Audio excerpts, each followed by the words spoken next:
Winters, the co-founder and director of Make Vote Matters here in the UK. Obviously, thanks for being with us, Owen. No problem. So how do you think this election could play out, really? Obviously, we're all observers, we're not experts in this kind of field for US elections. And unless we're in the UK, then we know everything. How do you think the US election is going to play out, especially for Biden? Do you think he could really take a lot of the states, the 14 battlegrounds now that we're seeing, or do you think it could kind of go either way?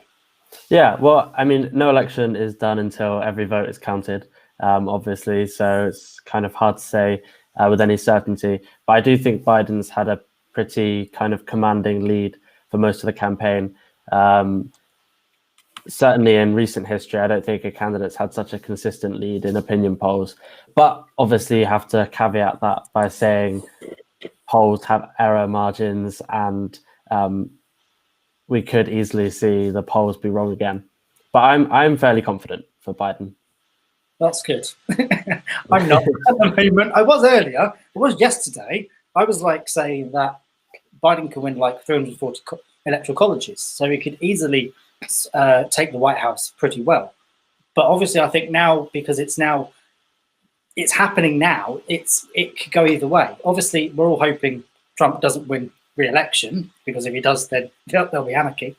That's why pretty much every single state has literally boarded up their shops. Yeah. Which is pretty much what they should do here. If we have an election, just board everything up in London. That'd be quite interesting. So I think in another aspect, do you kind of think that Biden could take places like Texas? I think he's got a good shot. I wouldn't say he was necessarily the favorite, but I mean, Texas, Ohio, Iowa, and Georgia have all pretty consistently been at a kind of perfect balance between the two. So I think maybe he's got a 40-50% chance of winning Texas, somewhere that way. That's optimistic. So obviously the US election goes on not by popular vote. So no president wins by popular vote, but they use electoral colleges. Now, as you obviously started up Make Vote Matters here, and a really important organisation, so we can change the electoral system here in the UK from first past the post to a PR system, which could be either PR system that people potentially want. If the US went down that road, shall we say Biden won the White House, the Democrats won the House, and obviously retained the Senate, do you think that there could be electoral change happen? Because I know that some states, for some primaries, they use RVP, which is an alternative voting system to what they currently have across the US. If the US kind of change their voting system, do you think they could use a similar system to what New Zealand uses? Yeah, theoretically, absolutely. I think the problem with the kind of pushes for electoral reform in America is they have such a strong sense of kind of constitutional history and attachment to their constitution, and also a really strong kind of connection to a state and representing states' interests rather than necessarily a popular vote. So I think there's really huge barriers for electoral reform in the US, but I certainly think that a PR system would be a kind of welcome change there, as it would be in the UK. Yeah, no, absolutely. We've got Joseph back, so hopefully there's no crackling. Fingers crossed. If there is, we're booting him out again. Catherine, Marcus, do you want to ask Owen any questions about proportional representation or the election this evening while we've got him? I must admit, I'm quite heavily involved with Make Vote Matter in the UK. It's really great. I must admit, I don't know much about the sort of movement for electoral reform in the US. Is there much appetite for it? Do you know, or is it a sort of non-issue at the moment? Yeah, well, I'd say it's certainly less of an issue than it is in the UK. I think there's a kind of long-standing reluctance in US politics to avoid talking about constitutional issues. But I should note that today voters in Massachusetts are going to the polls to vote on a proposition to change the Massachusetts voting system to ranked choice voting. So not a proportional system, but kind of moving in the direction of a more pluralist electoral situation. So I think there's certainly interest, and there are instances of PR used in city councils and on a kind of more local level, but we've yet to see a really big national push. But I think you kind of spoke about the Electoral College. Just anger at the Electoral College is bound to feed support to kind of bigger questions about the congressional system and stuff, which will be really interesting to see it play out. So we've got a question coming actually in relation to results. So we'll know the presidential result about 3-4 o'clock tomorrow morning when a lot of results have come in by then. We'll know fully where we are by about 6 a.m. if everything goes right. We'll see what happens. Other than that, yeah, we'll start seeing results from in the next 15 to 30 minutes, hopefully. Catherine, do you have anything you want to ask Owen while he's here? With the US, do you think getting the electoral system changed starts at the local level? So kind of getting city and state legislatures in proportional representation and then rolling it out to the rest of the states? Or do you think that they need to do a national push to get proportional representation in the states? I think it always has to be a kind of combination of the two.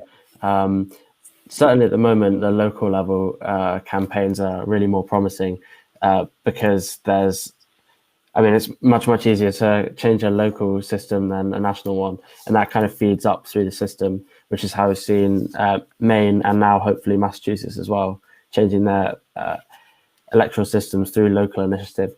But I think, really there has to be a national push to put pressure on politicians to talk about democratic issues. And I think probably in 2020 that's happening more than in other elections, just because of the kind of scale of the crisis that Democrats think that Donald Trump has put the country in. It's kind of necessitated these questions about how do we safeguard democracy and make it more vibrant, which are ones that really, I think every country should constantly be thinking about questions of democracy and how they can improve.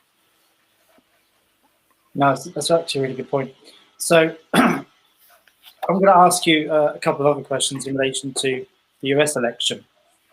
Obviously, Biden's concentrating all his resources in Pennsylvania. So if we saw that go blue, that would be quite incredible. But I think there's also some reports that, not some reports, that we were discussing earlier that what if like North Carolina or even Georgia turn from red to blue? I think that would be quite impressive, really, for Biden, really, to kind of push that. And even like Kentucky, I think just before we came back on air, that Kentucky is doing quite well for Democrats. So Biden could potentially take that. Obviously, it's still early days because there's only been about a 1% count coming from that so far, but the Democrats are doing quite well in Kentucky. So those kind of like eastern coastal states are going to be obviously really important to Biden to win over. So he can obviously then try to then take potentially Florida and even Pennsylvania, then to take the White House. What do you make of obviously seeing red states turn blue on the eastern coast for someone like Biden, who's been trying to, obviously this is now his third time running to be president. What do you think that could kind of indicate on where we could go throughout the rest of the evening? Could we see the rest of like Texas, Florida, and the Rust Belts turn blue? Yeah, well, I think it's probably much too early to say anything with any certainty, which is kind of a boring answer, I know. But we've heard from reporting in the US that it really depends state by state whether they're counting mail ballots or early votes or on the day votes, and that will really affect the kind of composition of the votes as they come in. So really we ought to be waiting longer to see. But I think Biden's got really good chances in the kind of former democratic states in the Midwest. I mean, he was already kind of voted in those states as Barack Obama's vice presidential nominee, and I think he's got a kind of particular appeal to those sort of voters, and being from Pennsylvania himself as well probably helps with that. Yeah, no, absolutely. What on earth was that noise? Was that you, Joseph? Are you making those noises again? No, it's me. Not me this time. It's me pouring drinks. Oh, okay. I heard I thought it was a baby. I'm going, I heard a baby somewhere. No, great. Thanks, Owen. So yeah, obviously I don't know how long you want to stick around for, if you want to head off now so you can go to sleep, because I think you probably might need it, and wake up nice and fresh tomorrow to see the result of the election. It's entirely up to you. Yeah, I don't know how well I'll be able to sleep with the results. I'll be reaching for my phone, but yeah. But yeah, I should say before I go that obviously Make Votes Matter is really looking for people to get involved with the campaign. So if you're interested in proportional representation in the UK for better democracy and better politics, please do sign up and get involved. Yeah, that's great. So if you want to get involved with Make Votes Matter, go to Make Votes Matter. Is it .org? I think it is. Makevotesmatter.org.uk. That's it. I was close. Go and check it out. Get involved so we can try and change the voting system here in the UK. And then if you want, you can go to the US and start with them. Yeah, that's number 2 on my to-do list. It's probably everyone's, actually. Owen Winters, director and co-founder of Make Votes Matter UK. Thank you ever so much for being with us this evening. And thanks for having me. Yeah, no, it's great to see you. Take care. Wow, that's fun. That works. That's good. No problems. Yay. Let's keep going. Only another 6 hours. Catherine sent me a message actually earlier on while we were talking to Owen that Biden is currently leading in Kentucky by with 10% of the vote just in. So it's 13% now, and he's just about leading. Trump's catching up. Wow. So yeah, Kentucky is definitely going to be an interesting state to keep an eye out. I know that Georgia and North Carolina are 2 of the critical states that Biden wants to win, but obviously Trump wants to retain those seats so we can ensure another 4 years in the White House. But we'll see what happens, and I'm sure that Catherine will be keeping us up to date throughout the evening and what happens. You just literally become our election forecaster now, so you can just keep interrupting. That's what I thought that was my job. That was going to be that I'll keep interrupting you, going, hey, hang on, we've got a major prediction coming in. Apparently, it's not. So yeah, it is now. God, this is literally getting scary. 12 minutes to 12. So we literally got 12 minutes away from seeing the first result. Polls closing in Georgia, Indiana, Kentucky, South Carolina, Virginia, and Vermont. And obviously, Vermont's going to be interesting because who is a senator down there? Bernie Sanders, who obviously with the Green Party, as pretty much everyone can now guess, that we're all part of a political party, especially because of Twitter. That Vermont is obviously Bernie Sanders' state. So he's obviously a senator in Vermont. So obviously, I think from a lot of predictions, they were saying that Vermont will stay Democrat.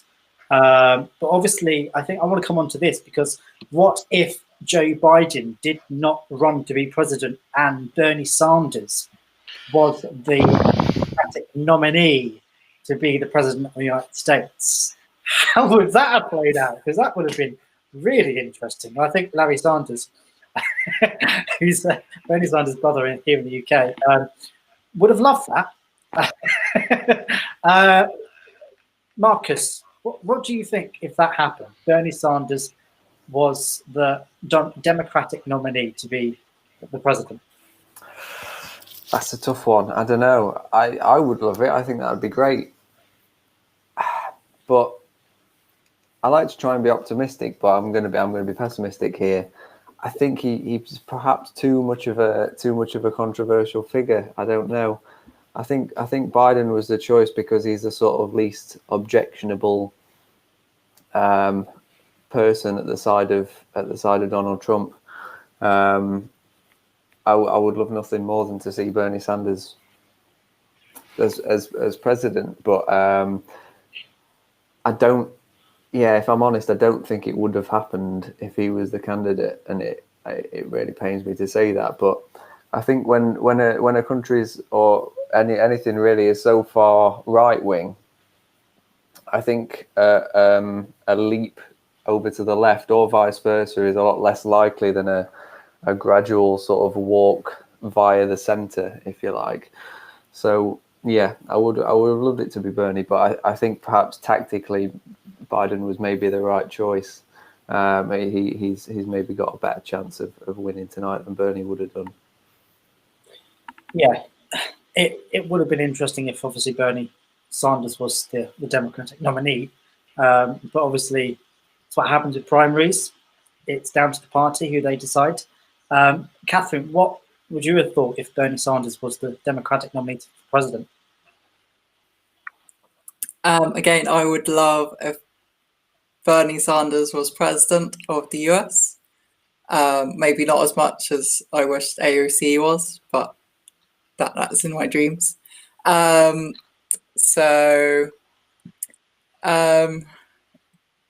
he would win, that would be a hard call. If we look at here in the UK, like with the Labour Party and Jeremy Corbyn, that was seen as a very hard switch to the left, and it just didn't happen. So whether you would see that kind of thing in the US as well would be difficult to say. Yeah, no, absolutely. Joseph, what do you think if Bernie Sanders was the Democratic nominee? Would you have flown out to the US, or would have Larry Sanders, his brother, would both of you have flown out to the US to go and campaign for Bernie Sanders for president? Well, I've not been flying anywhere because of the pandemic. Look, there's a lot of what ifs in that statement. I'm not going to lie. I pretty much agree with what the previous two speakers have said, which is that we'll probably never know. The fact of the matter is, Bernie Sanders means well, but the fact of the matter is he doesn't have the same appeal or broad appeal. I don't want to say broad church. I really don't want to say it, but he doesn't have that, whereas Biden does. And I think ultimately that was what got Biden over the line at the primaries. That's pretty much where I stand with that. And we'll never know what it would have been like with Bernie Sanders up against Trump, unless of course Trump wins this election and then Bernie stands in the next one as well. Yeah, it will be interesting. I don't think, well, in my opinion, I don't think Bernie will obviously want to run again in 2024. I think is it? Yeah, 2024. Same year as the bloody election as well. Over here, if we have it, then that's AOC. Well, yes, and I think, but don't forget, AOC is obviously a very what have they called them? What was the group called? It was like a new group they set up, wasn't it? Because it wasn't the moderates, it was another one. Progressives. That's the one. Thanks, Joseph. Yeah. I'm glad someone remembered. I forgot. Yeah, it's the progressives. So, and I think, in a way, because of obviously how AOC won her seat, and that was obviously against a primary against another Democrat who'd been in the seat for more than 30 years, and nothing was getting done. That's why she won. She got sick and tired of things not getting done. And obviously, she was working in a bar, but she worked her socks off, and she won the district. So it was quite incredible, really. It's like if AOC can do that, I'm sure that smaller parties in the UK can do that, but I won't mention any other names. Legal reasons. The Green Party. We have done that in Peterborough. What's that? I said we have done that in Peterborough. Of course, we did that a few years ago with Julie Howell in Alton Waterville, and we've since gained another councillor as well in the form of Nicola Day. So the same does apply over here, where you pick a neglected area and you work on it. Yeah, no, absolutely. And you win it. Yeah. Yeah, we've done the same here in Bristol as well, in the Bristol Green Party. So I'm just like checking out, like I've got the news at the corner of my left side, so it's like I'm trying to keep up to date with everything, listening. And anyway, Trump is ahead now in Kentucky by 51%. No, I've got it's 48.9 to 49.5. That's what I've got. I think yours is outdated. It's 14% Who reporting. are you watching? Well, what are you watching? Just watching a live stream of So am I. I'm watching CNN. Other news broadcasters are available for legal reasons because I don't want to get in trouble. Wow, can you imagine that? I get in trouble. Yeah, other political parties in the UK are available. Copyright. Okay, I must admit, I would be very surprised if Joe Biden managed to pull off anything in Kentucky. I think it's more Georgia and North Carolina. Those are the two major states that are going to be closely watched throughout the night. And as they say, ones to watch in the American forecasting sphere. I don't know why I'm copying them. Well, apparently Georgia's count process, they have high-speed scanners. I wish we had that because that would be a lot. Trying to count every single one it's so difficult. Yeah, and sorry, Daniel, I know you kind of want to move on, but I think that's been another factor in this election as well. And this is really the first one where I've paid any real attention to how the voting is actually done in America, because there's been so much controversy over it. Every state does it differently, and it's so confusing. I mean, Texas, I believe it's Texas, they've actually gone to the Supreme Court over their voting system because they wanted to get rid of, I think it was over 127,000 ballot papers because they were cast through a drive-in vote, which I never would have even thought of. But that just expresses just how different this election has been. Yeah, no, absolutely. It's actually a good point that we can move on to. Obviously, there's two plaintiff cases that were brought forward, one in Texas, and I've now forgotten the other one, where they both actually were brought forward. And I think they weren't from the Republican Party, but they were a part of, in this kind of way, of the Republican Party. Well, I think they might have been Republican supporters, but they took those mail-in ballots, not the drive-in ballots, to court. So it's a bit crazy that they can do that over there. I don't think they can really do it over here unless it's after the election, then you would take someone to court. Because I don't think we've ever kind of seen that over here before, because we don't really kind of see those drive-in ballots or mail-in ballots, well, postal votes. So it's quite interesting. Catherine, what are your thoughts on that court cases that obviously we're seeing in the US? Because apparently it's actually, there's more court cases because of this election than there ever has been. I think that's kind of to be expected with the current administration. Also, there seems to be a concerted effort to undermine any kind of voting, any way that makes voting more accessible to people. Mainly, I think it's to do with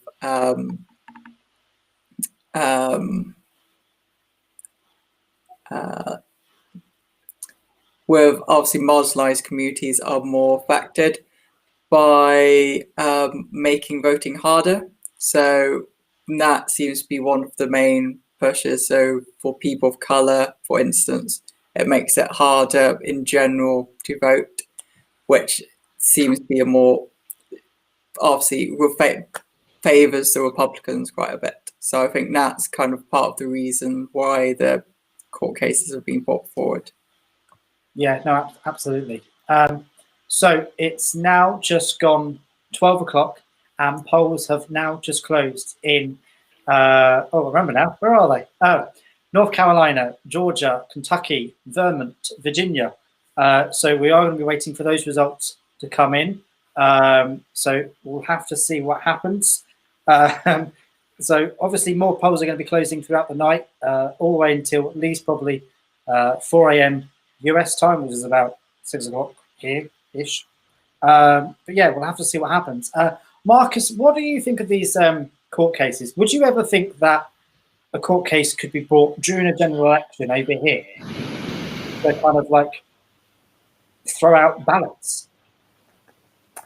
No, I don't think so. I mean, I've worked as a vote counter on the past 2 general elections over here, and I can't imagine any way that it could happen. I mean, like, I'm gonna have to stop you there, Marcus. Go for it. We just had a projection come in, and Donald Trump is on course to win Indiana.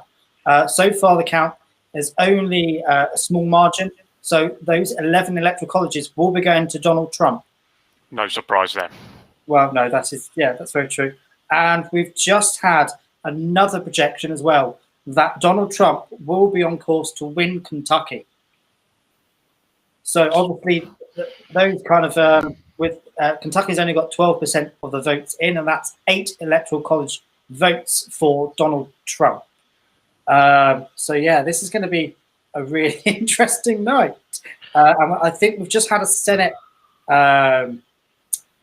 result come in. Democrat Mark Warner wins his re-election to the U.S. Senate for Virginia. So at least the Democrats got 1 vote.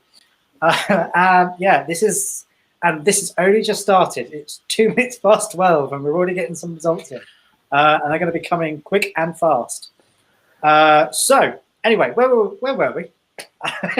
Court cases. Oh yeah, court cases. Oh, we like court cases. So yeah, sorry, Marcus. Carry on. So did we mention Vermont? Sorry. Did we mention Vermont? No, we didn't. No, not It's just been called for Biden. yeah. Oh gosh. There we go. My head's gone blank. How many electoral colleges is that? Oh. 3. 3. Oh no, Kentucky. Well, okay, I'm getting quite conflicting results here. I've got Sky telling me Kentucky is now too close to call. I've got CNN saying no, it's gone to Trump. By the Associated Press, it's been called for Trump. Yeah. I'd be more inclined to go for CNN's version. Okay, so right. Anyway, Marcus, as we were saying, court cases, UK. Yeah, I think in the UK it's much more uniform way of doing things. It's done the same in every constituency, the same in every voting place in the country. I mean, for anyone that doesn't know, when votes come in on election night, and the same with postal votes in the UK, they're verified first.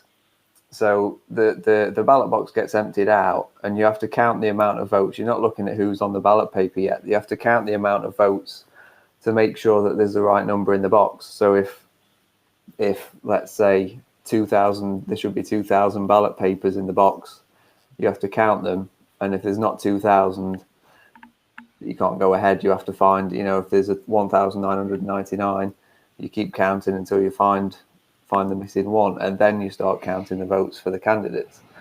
I really don't see any way that can be tampered with. Whereas in the UK, as we've already, in the US, as we've already said, it's different everywhere. It's very convoluted. It's very sort of opaque, I think it's much easier to tamper with the process. And also, as we've said, we see things like voter suppression, less voting stations in areas that are more likely to vote Democrat and things like that. So yeah, I can't see it ever happening over here. To be fair, we seem to have a fairly decent system that, for the time being at least, isn't too susceptible to being tampered with like that. But in the US, it seems that it's not very secure at all, and I think we'll see, especially if the results are close, And if Trump loses, we'll see him take every single opportunity he has to contest and complain about the results and challenge them, I think. So to say they also removed like post boxes from poor areas. So Exactly. it's quite blatant.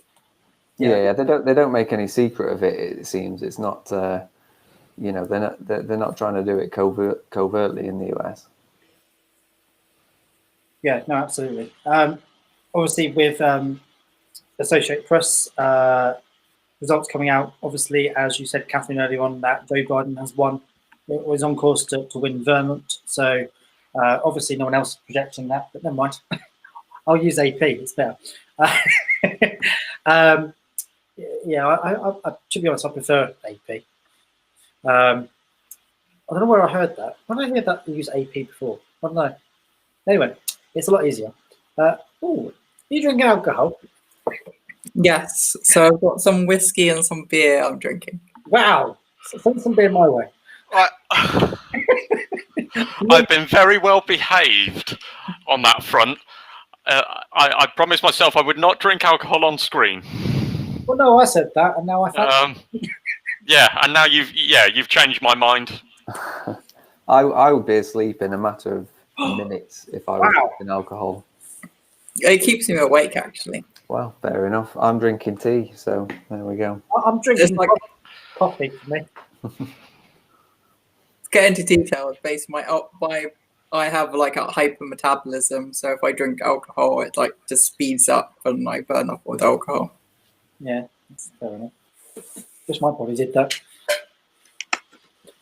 So apparently Georgia exit poll coming out that 67% of Latinos are going to be voting for Biden, which is quite interesting.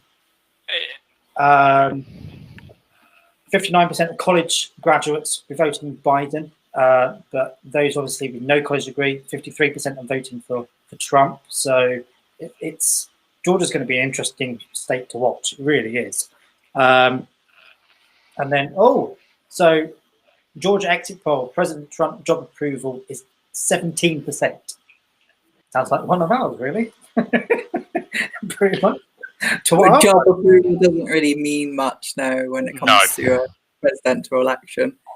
Most people vote Democrat or Republican, no matter who's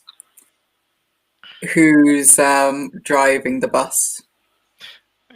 And typically they'll vote for one or the other depending on what the opposition party is doing. So typically people will more likely vote against parties or candidates more than they'll vote for them. Yeah. Again, like here. That's what first past the post does. Yeah, it does. It's a huge marginalised thing, and that's the problem. That's why we have to change the voting system here and in the US, because you look at the voting systems around the world, like especially like New Zealand recently, to what they've done, and so you look at all the parties, like from obviously Jacinda Ardern. That's the one. It was that. I'm just trying to think. I'm thinking too much this evening. Well, this morning, shall I say? And obviously, they've now formed a coalition government with the Greens. So, which is quite. I think they've already done that before anyway. But obviously, I know that Jacinda obviously had a bigger majority than she previously did in the last election. But obviously, going to coalition with the Greens means that a green agenda can be kind of put place at the forefront going forward. Well, with New Zealand, what was interesting that it was a choice to go into the coalition of Greens, and also where the Greens are sole coalition with Labour rather than a multi-member coalition with Labour. So that is really interesting that choice was made, and if we have a proportionate system over here, I would be interested to see if that would happen. Yeah, no, absolutely. I think that's a symptom of a proportional system as well. It tends to be more collaborative even when it doesn't need to be, like you said, the Labour Party in New Zealand won a majority on their own, but they chose to work with the New Zealand Green Party as well, which is really promising. Yeah, if we had something like that here, it'd be brilliant. I think the Green Party of England and Wales would be perhaps in government, playing a role in government in some part. Yeah, I think we've already discussed quite a lot on electoral systems already.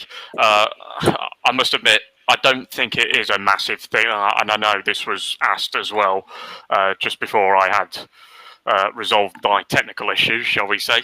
I don't think it's that big in a sense that neither candidate has really pitched or is really talking about changing any electoral systems particularly, whereas in the UK, we are, and I think even at the last election, John McDonnell even spoke about making PR Labour policy for a little while, and then, lo and behold, the election came along and it kind of just sort of didn't get spoken about. So that kind of left us to fill that field. But I just want to come on to something, Daniel, if I may. The BBC's given, because obviously everything is be all and end all on the BBC. They've given Indiana to Trump. Yeah. So that is, for me, that's no surprise. The fact that they've done that, but it is worth noting that Obama did actually secure that back in 2008. So although it is strong Republican, it has been known to vote Democrat. But it's still no surprise that he's won that, and basically, so far, I wouldn't be overly concerned if I was the Biden campaign. Yeah, obviously these are results that are going to be coming in through the night, so these are just indications of where things can go. But I don't think Indiana has been. Oh no, it has actually. I think a lot of it is going towards Trump of Indiana. Florida is too close to call at the moment. Trump is leading there a little bit. Virginia is. Why has it done that? Sorry. Virginia is showing that Trump is in the lead there. And obviously Kentucky, it's the same, but I think that's too close to call. So we are just going to have to see what happens throughout the night. But there are also some results coming in from the House as well. So far, several seats have gone to the Republicans. So they currently have 5 seats there. But obviously, everything is very different to what the UK is because of how the House works, because it's go down to congressional districts. Don't ask me how any of that works, because I've got a clue. I do, kind of. I'm not an expert. So where they are, I'm not sure, because I'm trying to find them. Right, so Florida 25th has been called for the Republicans. Indiana 3rd has been called for Republicans. So that's why they've got... I've got 25. Oh, yeah, 2. I've only got 5 on here. No idea. Anyway, so, yeah. But we're in this for the long haul, so it's going to take a bit of time. Sorry. Looking at the Senate, Virginia's just been called for the Democrats by Associated Press.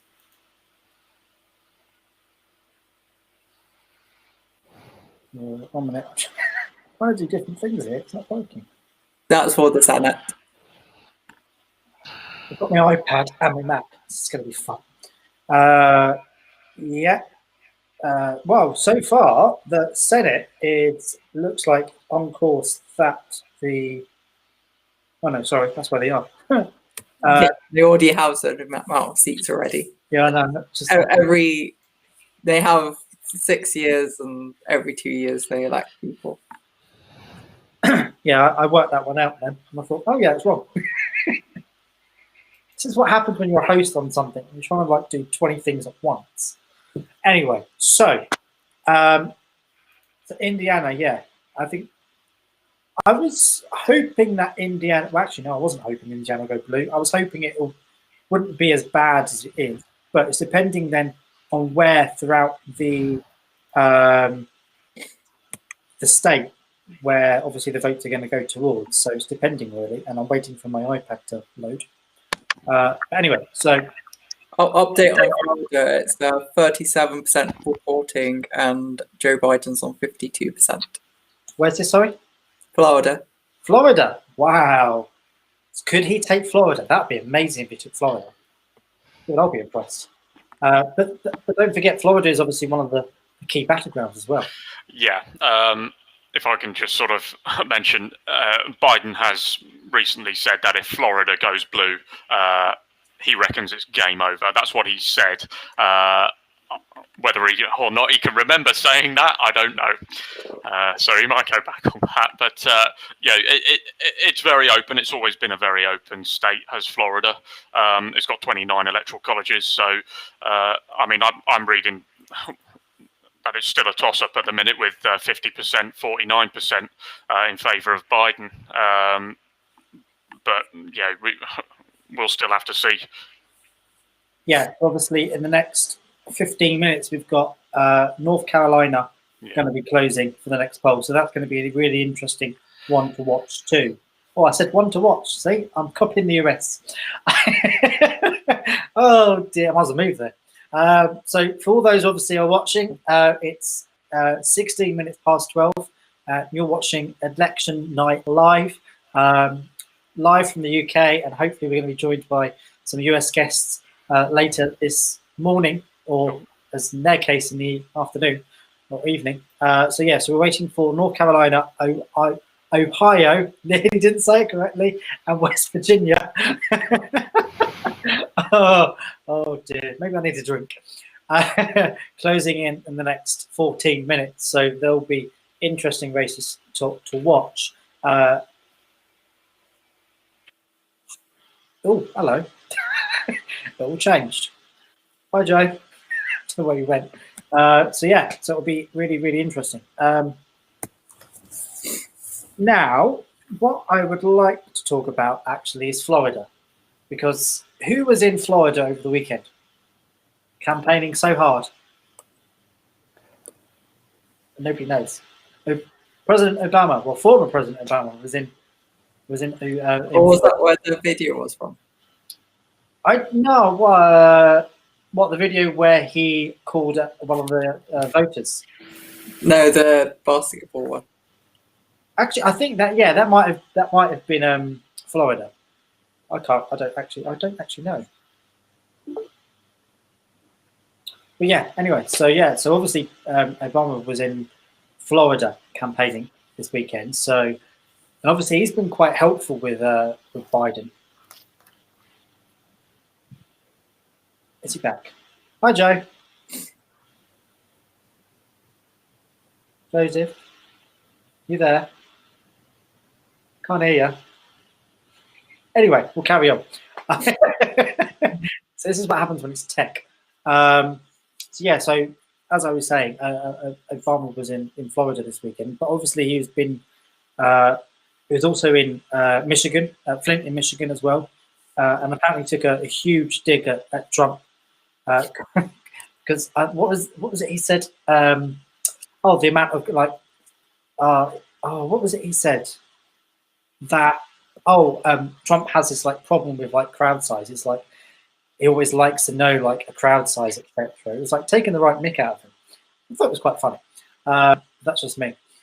But yeah. So, and I think what was the other thing? He was saying that Biden will take care of the working class in the US, etc.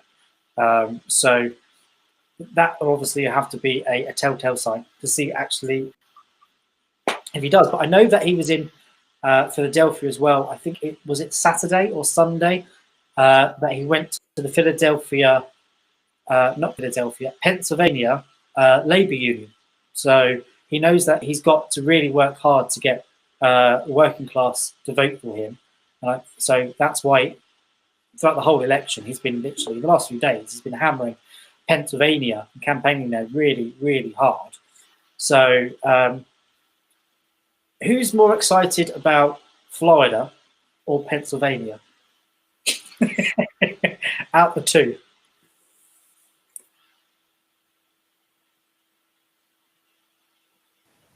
Well, I'm more interested to see what's happening in Florida, to be Yeah. honest. I think Florida is kind of key to this election. I kind of agree with Biden's assessment. If they win Florida, they've kind of won the election. So it'll be interesting to see what happens there. Oh yeah, absolutely. Who else was going to ask? No. Yeah. So okay, Marcus, out of the two, are you more excited, Yeah. Florida or Pennsylvania? Well, at this very moment in time, Florida, because that's like happening right now.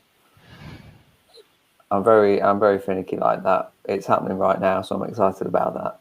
And I've just having a look at Biden's lead increased slightly. It's now on 51.3%, with 48% of the votes counted, which is very exciting. So, but no, in all seriousness, I think Florida's the Sorry, I've just perhaps seen the like more important. come up on the TV. It's like, yay, there's one. Sorry, carry on. Yeah, no, yeah, Florida's more important. 29 electoral college votes, and yeah, it's one of those indicator ones, isn't it? Whichever way that goes is perhaps an indicator of the way the whole thing might go. Yeah, no, absolutely. I'm just checking on the news as well. I know I don't have AP on the news, which they should do. Apparently, Georgia is too close to call. So, and Biden's winning. So it's like, oh, it's going to be one of those nights. 55% at the moment, 4% reporting in Georgia. So yes, that's going to take a bit of time until we get some decent numbers in on the voting for that. It's the same with apparently Virginia's too close to call, but that's only 1% in too. So it's a lot of it. This is going to take some time throughout the whole night, but yeah, it's interesting so far.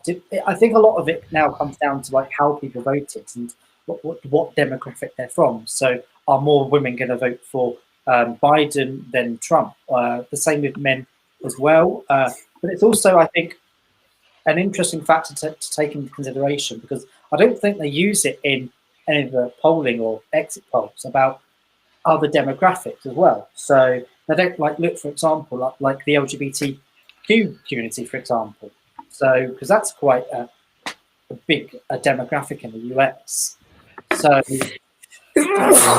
bless you. Sorry.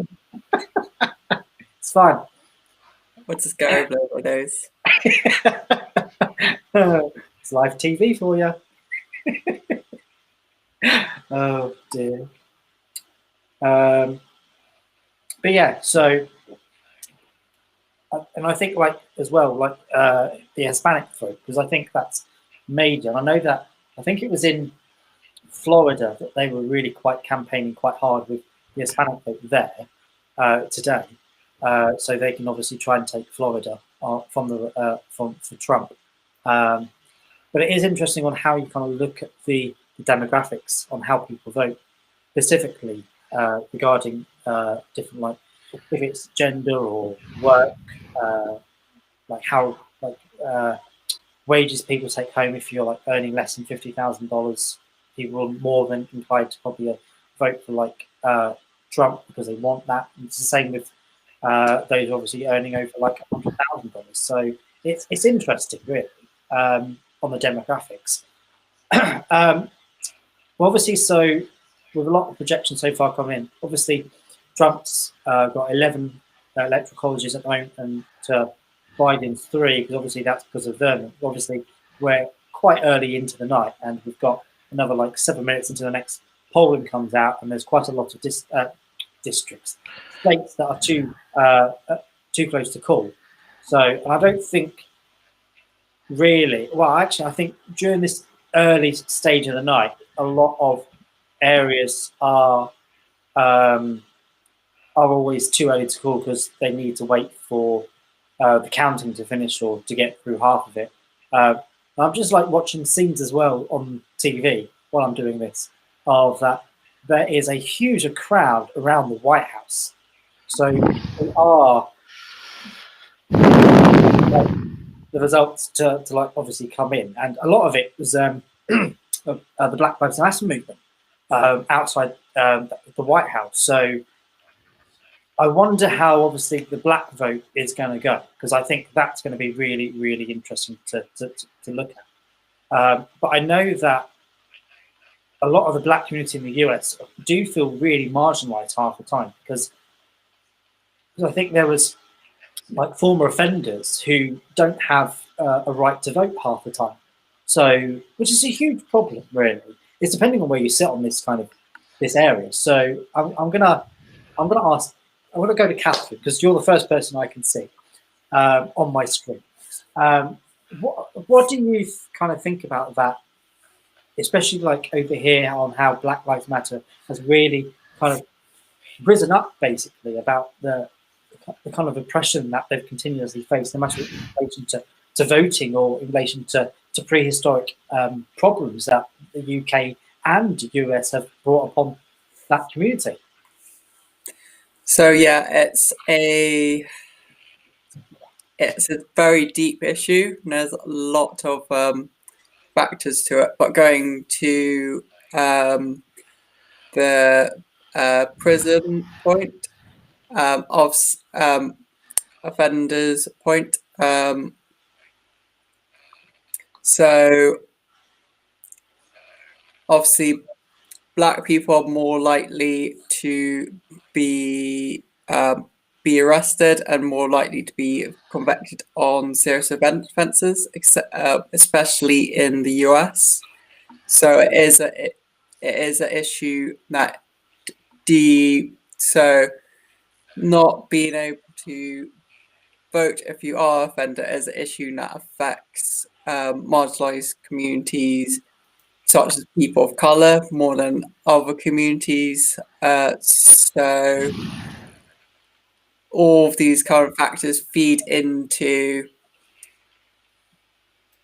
disenfranchising people, like people of colour, which also favours the Democrats because, favours the Republicans because Democrats people of colour and so forth normally vote Democrat with the current electoral system. Sorry, I'm listening. I've been listening the whole time, and I'm just like making a complete mess. I just started talking, you disappeared. No, I was listening. Trust me. So rude. Don't pick on me. Leave me alone. No. It's true though. It is. Black community have generally always voted like Democrat as well, which I find really interesting. Why do they vote Democrat? Why don't they vote Republican? Because obviously Democrats haven't had the greatest history, really, as a party. From what I know, but am I going to be put right here? Please tell me. It's because of the Southern switch. So basically, it was kind of a non-partisan issue with civil rights, with the Democrats going more towards civil rights, which made the Republicans switch over to the other side and start saying to protect protect states' rights, basically disenfranchising people of color to so that's kind of what, without going into a big history election, basically the party switched their positions around. It's fine, we've got 6 hours. Let's do it. We can do this till tomorrow afternoon. I don't mind. I've got nothing better to do. Well, I don't know. Maybe Marcus. Maybe you all lot have got like work tomorrow. Actually, are you all working tomorrow? I don't even actually know. I don't think you are you? I've got the day off tomorrow. Oh, okay. Oh, yeah. I think. Yeah, Marcus, you said you're off. I think Catherine. Did you say? Oh, yeah. You're not working till later on in the afternoon. So it's not. Yeah. After lunch. Yeah, after lunch. I like that. I'll sleep. I'll have lunch and start work. And I think Joseph, you said you weren't working, were you? I am. I'm starting work at 5:30 in the afternoon. Oh, right, I was going to say in the morning. Wow. So you'll be leaving us about 5. That's fine. Oh, that'll be Yeah, hilarious. no. I'm good, but I'm not that good. I'm afraid I do need sleep. No, oh, this is Well, it depends when you wake up as well. well, yeah, that is. Yeah. And polls are just about to close in North Carolina, Iowa, and another one. I just literally just got. Oh, it'll tell me in a minute. Virginia, West Virginia, that was it. Is it what 1 o'clock day or No, 1 o'clock our time? 12:30, and then next polls are going to be closing at 1. I can tell you which ones actually. So yeah, North Carolina, Ohio, and West Virginia have now just closed. And I have put all of the states down for when they close because I took my time and I did some research because I do, which is something I want to come on to in a little bit. Onto recent polling that came out yesterday. So there was a couple of those that came out. So I want to come on to those. So.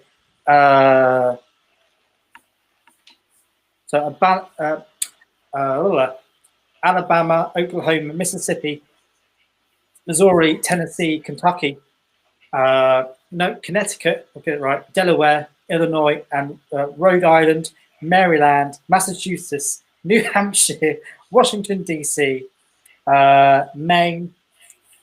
No, Florida's closed. Why is it telling me it's open? What?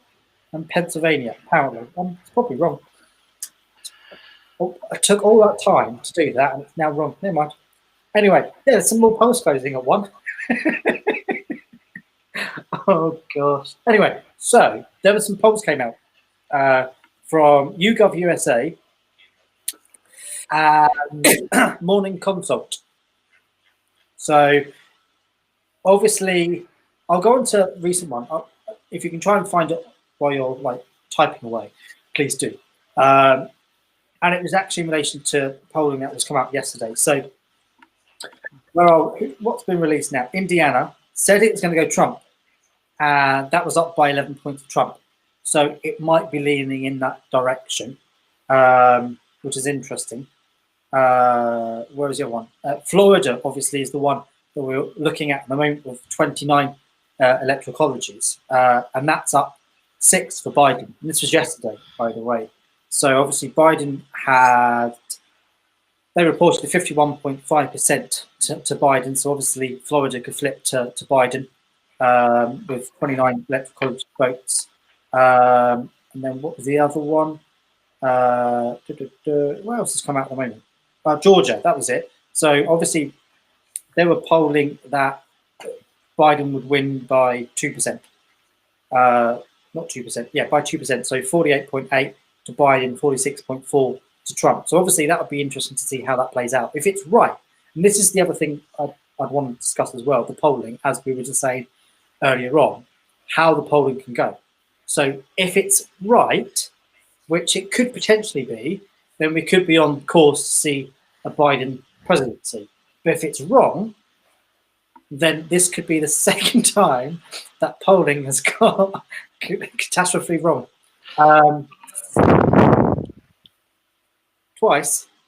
Just generally not yeah. US election. Well, they did get it. Well, apparently they did get it wrong in 2016 because they predicted that Clinton was going to win, and then she didn't. But she won the popular vote. Well, I'm talking about over here as well. Well, yes, that's failed miserably twice too. I think it was in 2010 when it was a hung parliament, and then I think again in 2017, if I'm correct. 15.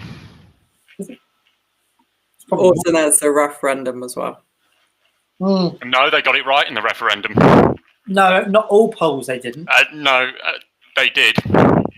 Now, let's not. They did. And I can tell you, I'm going to just take a quote from my namesake, Anthony Wells, on this one, because the phone polls showed Leave, or was it the online polls? I'm confused now. I think it was the phone polls.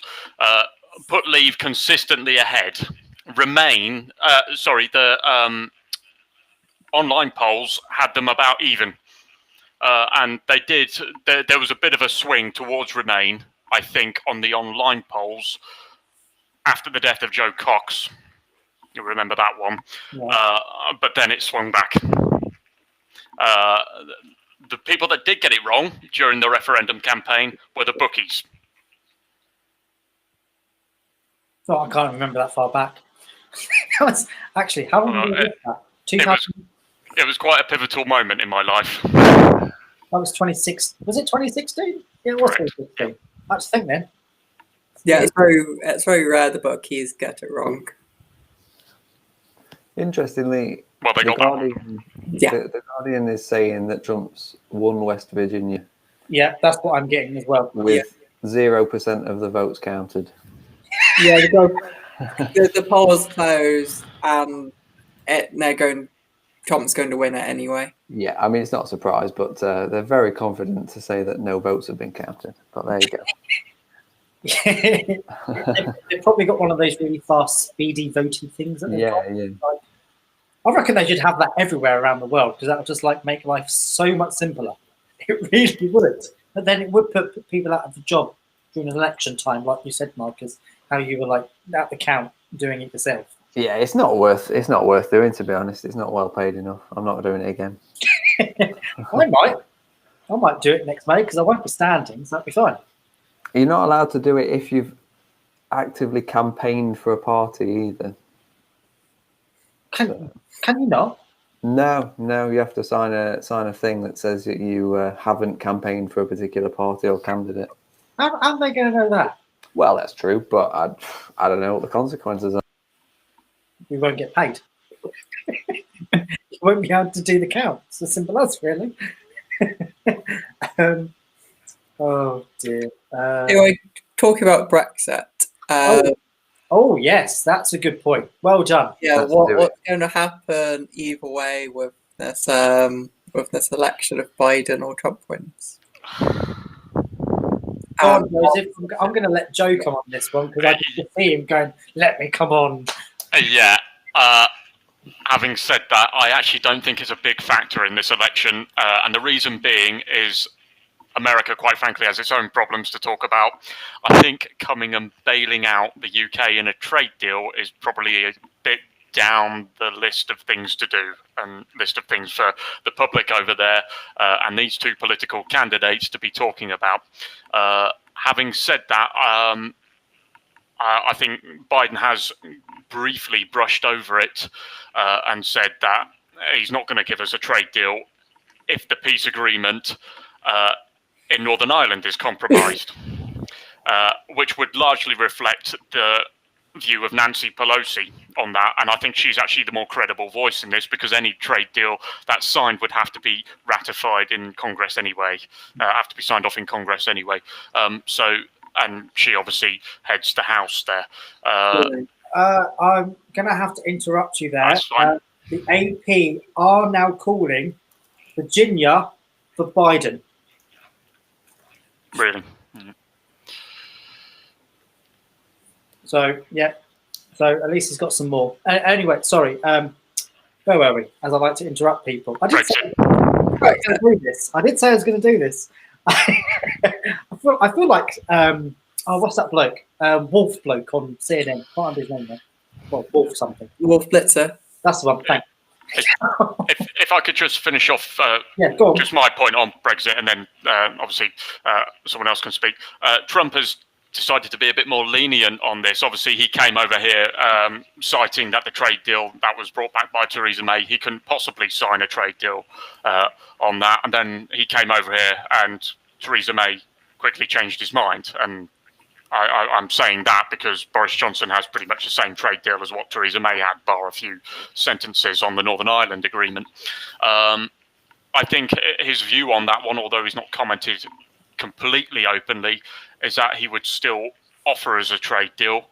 And I think that's pretty much where we stand with it. So we've got one candidate that would offer us a deal, providing that the Northern Ireland agreement is not compromised, and another one that wants to offer us one but is staying very quiet either way. But either way, it's got to be signed off in Congress. So whether their two views on this matter or not, it's a bit hit and miss. Yeah. Marcus, did you want to come in on this? Yeah, no, I mean, I think it's fair to say, obviously, Brexit is probably not going to affect the result of the US election. However, the result of the US election could well have a big influence on the direction that Brexit goes in. I think if Trump wins, it will embolden Boris Johnson to keep pushing for the sort of no deal direction that he's going in at the moment. It seems very clear that he's quite pally with Trump, and he'll probably feel that there's more chance of us getting some sort of deal. If Biden wins, my gut instinct is that Boris will back off a little bit, perhaps cave into some sort of last-minute bare-bones deal with the EU. So in order to sort of avoid the risk of us not having a deal with the EU or the US, which would be sort of politically catastrophic for him. On another note, my prediction is that Boris Johnson will be gone by February. You can hold me to that, but that's a whole other conversation to have. But yeah, I think the result tonight could have quite an influence on the way that Brexit goes and the way that our government approaches it in the last sort of couple of months that we've got left. Well, I think we've got less than 2 months. Obviously, I know that I'll let Catherine come in on this. I'll let Catherine come in on this in a second. But I know that if Biden wins, then things could dramatically change. I know that obviously, as you both said, that Biden wants to obviously retain the Good Friday Agreement, but obviously there's going to have to be some compromise. And I know that there's been actually at the moment there has been calls for something to push in a way because of obviously on coronavirus, we've got the US election happening with potentially a new president being elected. And so everything is really going to be put up in arms massively. So any kind of trading deal will happen with the EU will be thrown out. What will happen with the US is a whole different story. So that's why I think really, personally, in my opinion, the Green Party should have actually campaigned on this heavily. I know they couldn't because of other reasons, but we should have really campaigned on that extension really, because I know that when we went into the general election last year, we were obviously wanting to kind of see something happen, but obviously I think from the Tory side, they obviously wanted it to be the Brexit election, which they pretty much did have really because they won to an extent. But I think the party should have actually done more on that side, but that's just my opinion on it. So, Catherine, what are your thoughts on this? So obviously not going too much into Green Party policy and stuff, which I could do all day, but for the screen, I'll leave it brief. I think there should be more campaigning around the Good Friday Agreement. It is a major issue for obviously peace in Northern Ireland, and obviously it is a point of contention for Joe Biden. So if Biden wins, that is something that the Conservative government will have to deal with. Whether they would do or not already is a matter of debate. But obviously, if the US is not on their side, then that will be a crucial point. Yeah, it will. But obviously, we'll obviously need to see what happens tonight, depending on how it goes. Yes, it's a little crazy really on how many different things are happening. We've got a pandemic, we've got a Brexit deal supposedly coming our way, doubt it, and then we've got a US election. So it's all just going, what on earth is going on? It's 2020. If I could just come in here on Green Party and their stance on Brexit, I'm just going to completely give my view here. I'm not going to lie. I don't think we need to shift our policy on this. I still think we need a public vote. You might think that I'm mad for saying that, but I still think we need to get the version of Brexit that's brought back and put it up against the version that we had, the relationship we had with our European neighbours and allies as members of the European Union, and put that up for a vote. Now, I appreciate there's not much taste for that at the moment, but from my personal perspective, I thought that was a very good stance for us to have as a party. And it was a flexible one. It was one that you could quote to both Leave and Remain voters typically, or even non-voters, or even people that don't lean either way. And the reason for that is because you could quite happily accept that if there was a version of Brexit, i.e. the fantasy version that said that it was going to be better than what it was if we remained in the EU, you could have just said, well, yeah, if that version occurs, then I would have been the first to vote for it. But that's my personal view and personal stance on that and where I think we should sit as a party. So sorry, I'll contest this. I don't believe. Obviously, I think it would be great to go back to everything pre-Brexit, but at the moment, I don't think the EU.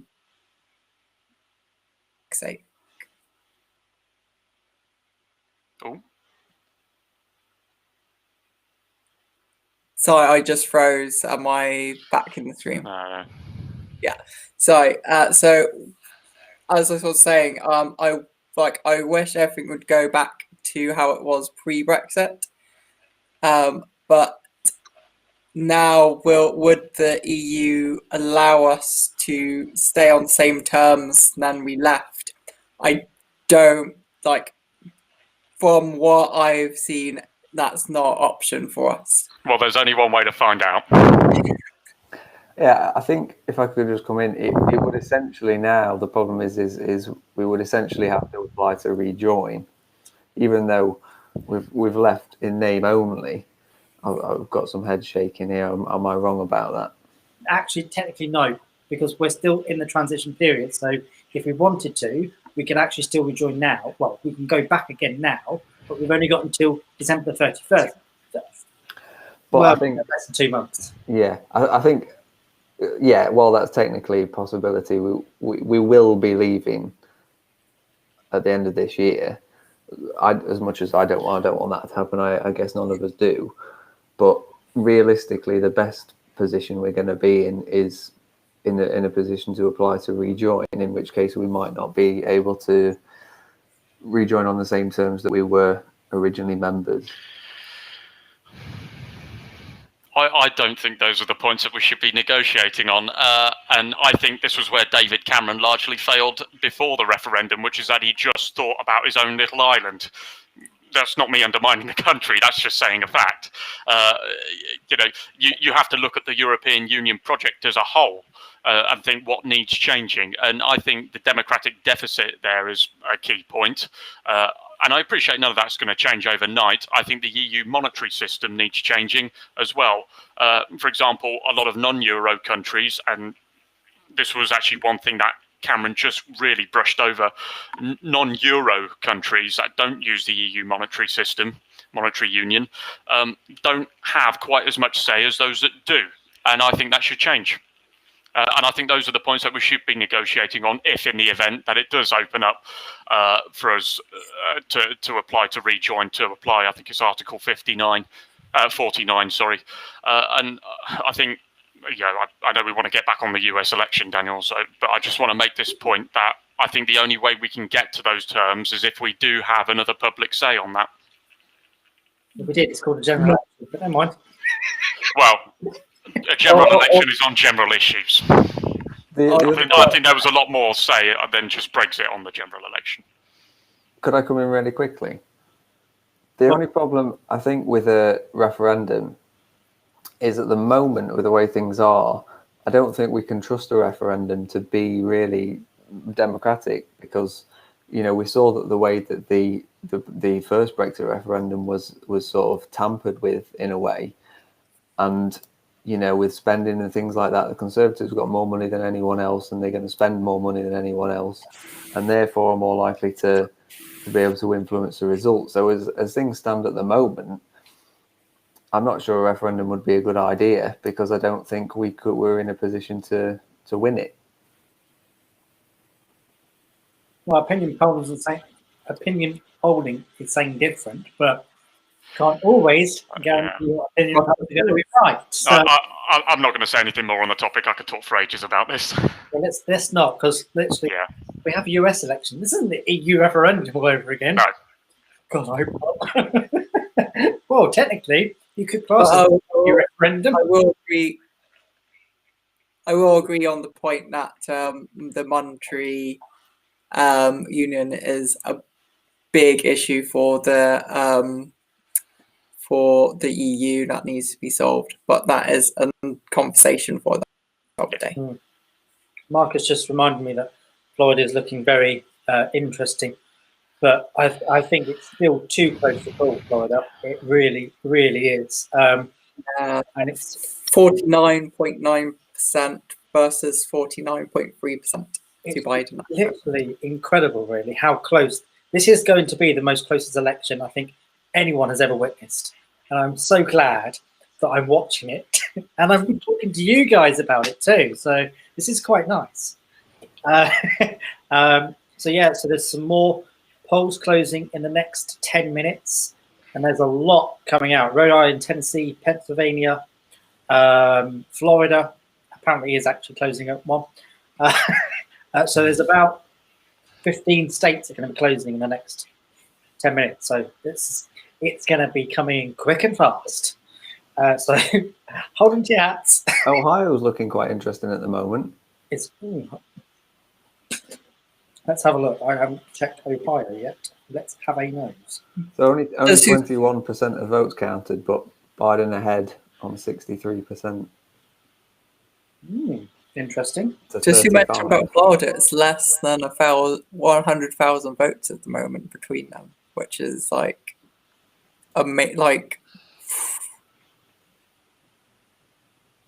This is very exciting. Yeah.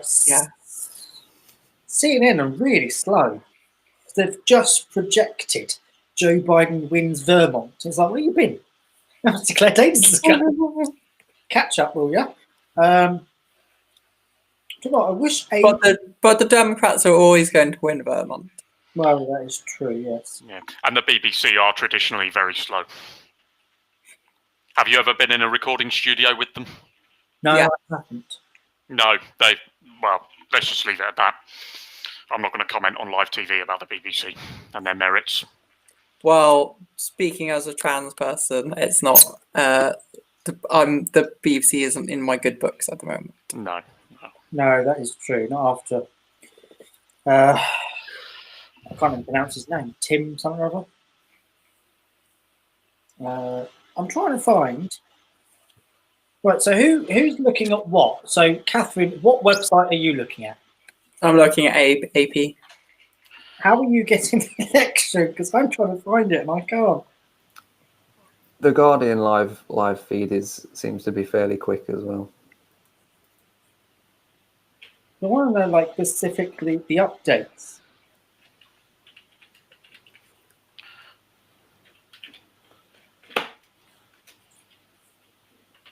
Got 24 million things happening here. Anyway, so obviously, that was the interesting part. So popular vote at the moment is 50% towards Biden and 48.9% towards. No, sorry, get that right. 50% to Trump and 48.9% to Biden. So it's only 12 million votes that have been counted so far. Obviously, they're coming very quickly. So trying to keep on. Again, the popular vote doesn't mean anything. No, absolutely. I was just saying where we are with that. So obviously, 48.9% is more than enough to win as well for Biden. So that's an interesting point, I suppose.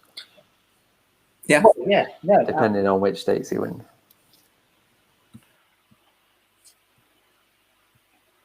Well, I'm just trying to find the updates as when they come in. So bear with me. Come on, show me. Can't find it. It's really irritating. Catherine, you might have to send me the sink. Sink. Send me a sink. My way. It's a long way. Send it by, I don't know. I don't send it by DPD. Doesn't work. UPS maybe. They're quick. Not the United States Postal Service, obviously. Oh, that's an interesting thing to come on to. Apparently, there was a judge who ordered the United States Postal Service to obviously get, I think it was about 300,000 ballots out that hadn't been sent up, because I know the influx had been massive. And so apparently they ordered it, and apparently they didn't go out, which I found quite interesting. Lost in the post. Yeah. Well, is that like the new politician excuse for the dog ate my homework? No, not lost in the post. What they were meant to have sent out to voters. 300,000 ballots hadn't been sent, and a judge had ordered them to get them out. I don't think they've actually got them all out, so I think they might be in a bit of heat and bother. And they could even be fined.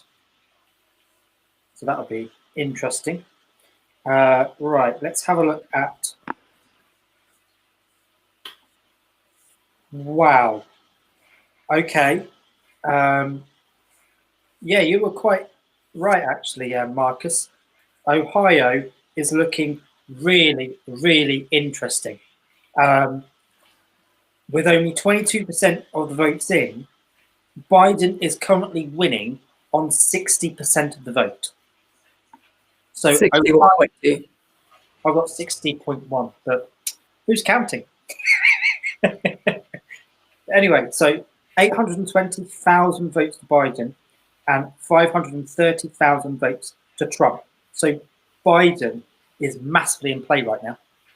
That's huge. And that was one of them where they wanted to really take. So if they take Ohio, then they could potentially then take Pennsylvania, Michigan, and Wisconsin. If he does that, then the presidency is Biden's.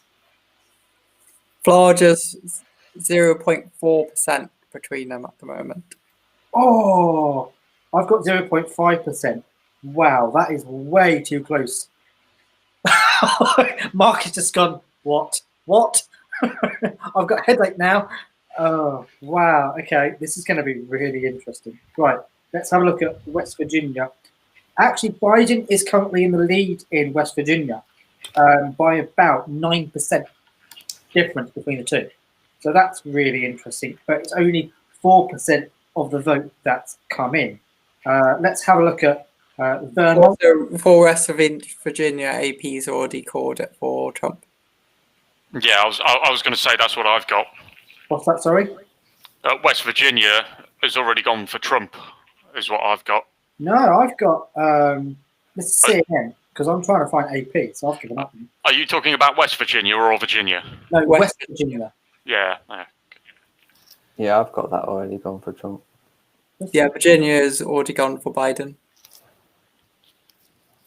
Yeah, West Virginia, I've got Biden currently leading on 4% of the vote in. So I was looking at Vermont.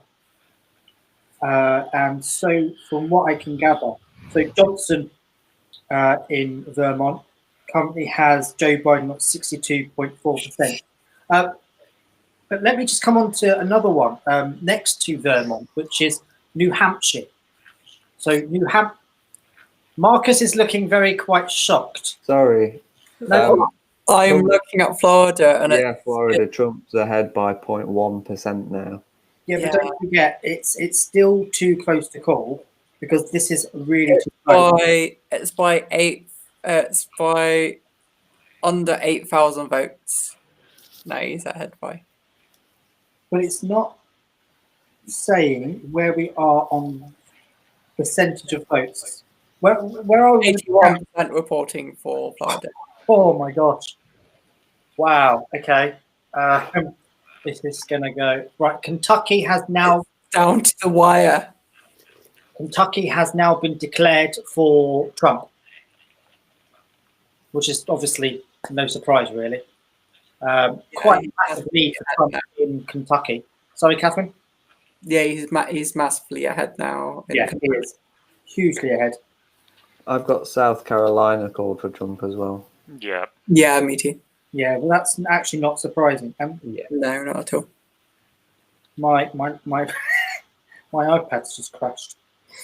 Yeah, I would be very surprised if South Carolina went Democrat. Oh my gosh, yeah. I don't think South Carolina's gone Democrat since probably the 80s. Right, let me have a look. Where are we? Anything from AP? Yeah, South Carolina has been called for Trump. This is going to be way too close. Oh my gosh. Republicans doing well with the... Be ready for the next 5 hours. Yes, it is now 1 o'clock in the morning, UK, and 8 o'clock Eastern Standard Time, and you are watching Election Night Live. Whoa, hello. Whoa. Here we go. So they're all coming in now quick and fast. Yeah. Right. New Jersey has gone to Biden. DC has gone, Washington, DC has gone to Biden. Oklahoma has gone to Trump. Biden is currently leading with electoral colleges at the moment. Look at Ohio. But not leading in terms of number of votes cast so far. And oh yes, right. So wow, they're all coming really, really, really quickly. Donald Trump wins Alabama. Gosh. Well, we should say called rather than win because it's not. No, AP is calling. Well, it's not like double confirmed. It could still go the other way. Technically, we should say called instead. I thought, okay, being projected. How about that? Yeah. So Donald Trump is projected to win Alabama, Mississippi. Joe Biden is projected to win Connecticut, Delaware, Illinois. Donald Trump is projected to win Tennessee. Joe Biden is projected to win Maryland. Joe Biden is projected to win Massachusetts, New Jersey. Donald Trump is projected to win Oklahoma. Joe Biden is projected to win Rhode Island. This is like crazy. And I think that is it so far. Wow, that's a lot coming quickly. Biden 20% Well, in Ohio as well. That's very interesting. Wow. Okay. The thing is, they just call the safe seats as soon as the poll closes. Wow. This is just, this is going to be a really fun night. Okay, so Texas is looking really close at the moment with 16% reporting. Wow. Sorry, what was that, Catherine? Texas is looking very close with 16% reporting. What, too close to call, or? It's not being called yet, so.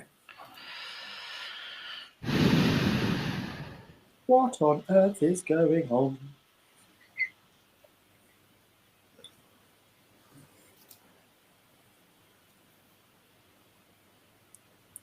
Right, anyway, so where were we? I've literally got like 53 notifications on my Twitter from like AP because it's just gone blum, blum, blum, blum, blum, blum. I don't get, obviously, there's loads of House and Senate elections happening. So, yeah, okay. But then I think... No. Sorry, carry on. I did have a thought about you. Yeah, it's fine. Okay, wow. I like that. No votes have come in, but Sky News are projecting Biden to win New Jersey. It's like, how can you even do that? It's because it's safe seats, so they just call them straight away. I know, but it's stupid. No, they're safe because they strictly pretty much have a two-party system. There's not much I just wanted to ask a question. I don't know if anybody knows. Why do Maine and Nebraska divide up their colleges, their electoral colleges? Why do they do it differently to the other states? Does anybody know why that is? So each state can choose how it chooses the electors. Right. And those two just decided to do it proportionally to come whether it's proportionally to votes or whether it's by district. But they've decided to do it that way rather than the other states have just decided to do popular vote. Interesting. With the presidency, it's not one election; it's 50 different elections happening at the same time. Yeah. That's just mandated to happen on the same day. Oh, can I just interact here? Because you're going to love this. Howie Hawkins is currently leading in Massachusetts. I'm not kidding. So Decision Desk has got Howie Hawkins on 3 votes, 100%. I thought I'd just put that in there, really. So for those obviously who don't know, Howie Hawkins is the Green Party, United States Green Party presidential candidate in the US. Just to say, I would vote for their vice president, but not for their president candidate. No, I actually agree there. Yeah, it's an interesting one. Well,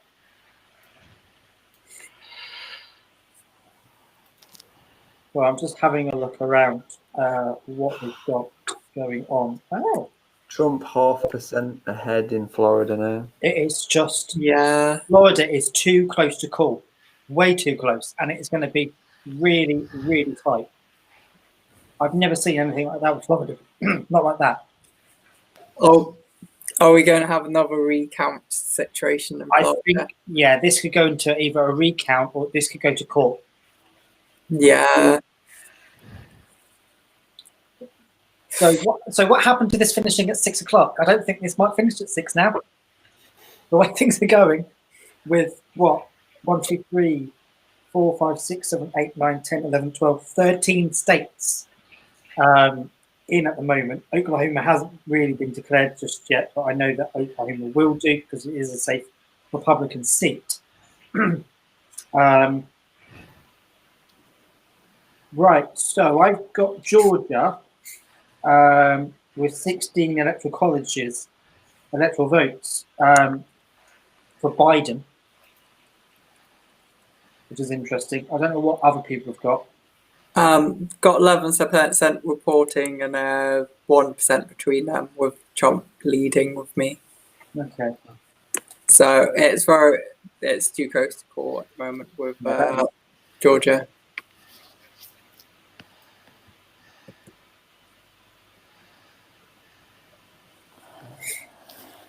Well, yeah, no, as I was saying earlier, I don't think it's too much of a surprise, really, that Biden's going to win New Hampshire. Well, apparently on here, potentially win New Hampshire, but obviously like Vermont, New Jersey, those kind of states, because they are pretty much a safe guarantee for the Democrats anyway, because they always quite do well in those. But it is obviously more of a case of obviously Pennsylvania, Ohio.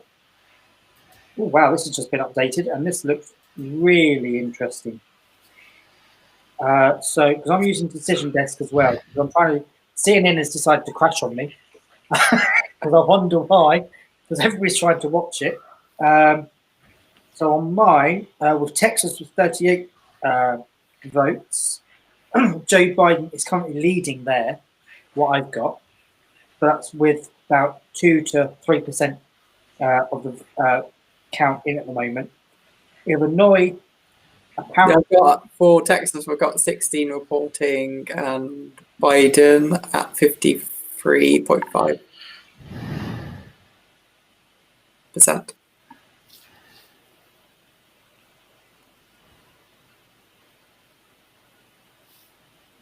I'm just trying to catch up with what on earth is going on. Oh, here we go. So, Clay is going towards. This is in Texas, by the way. It's going towards Trump. Dallas looks really interesting. Dallas looks like it's going towards Biden. Would you believe?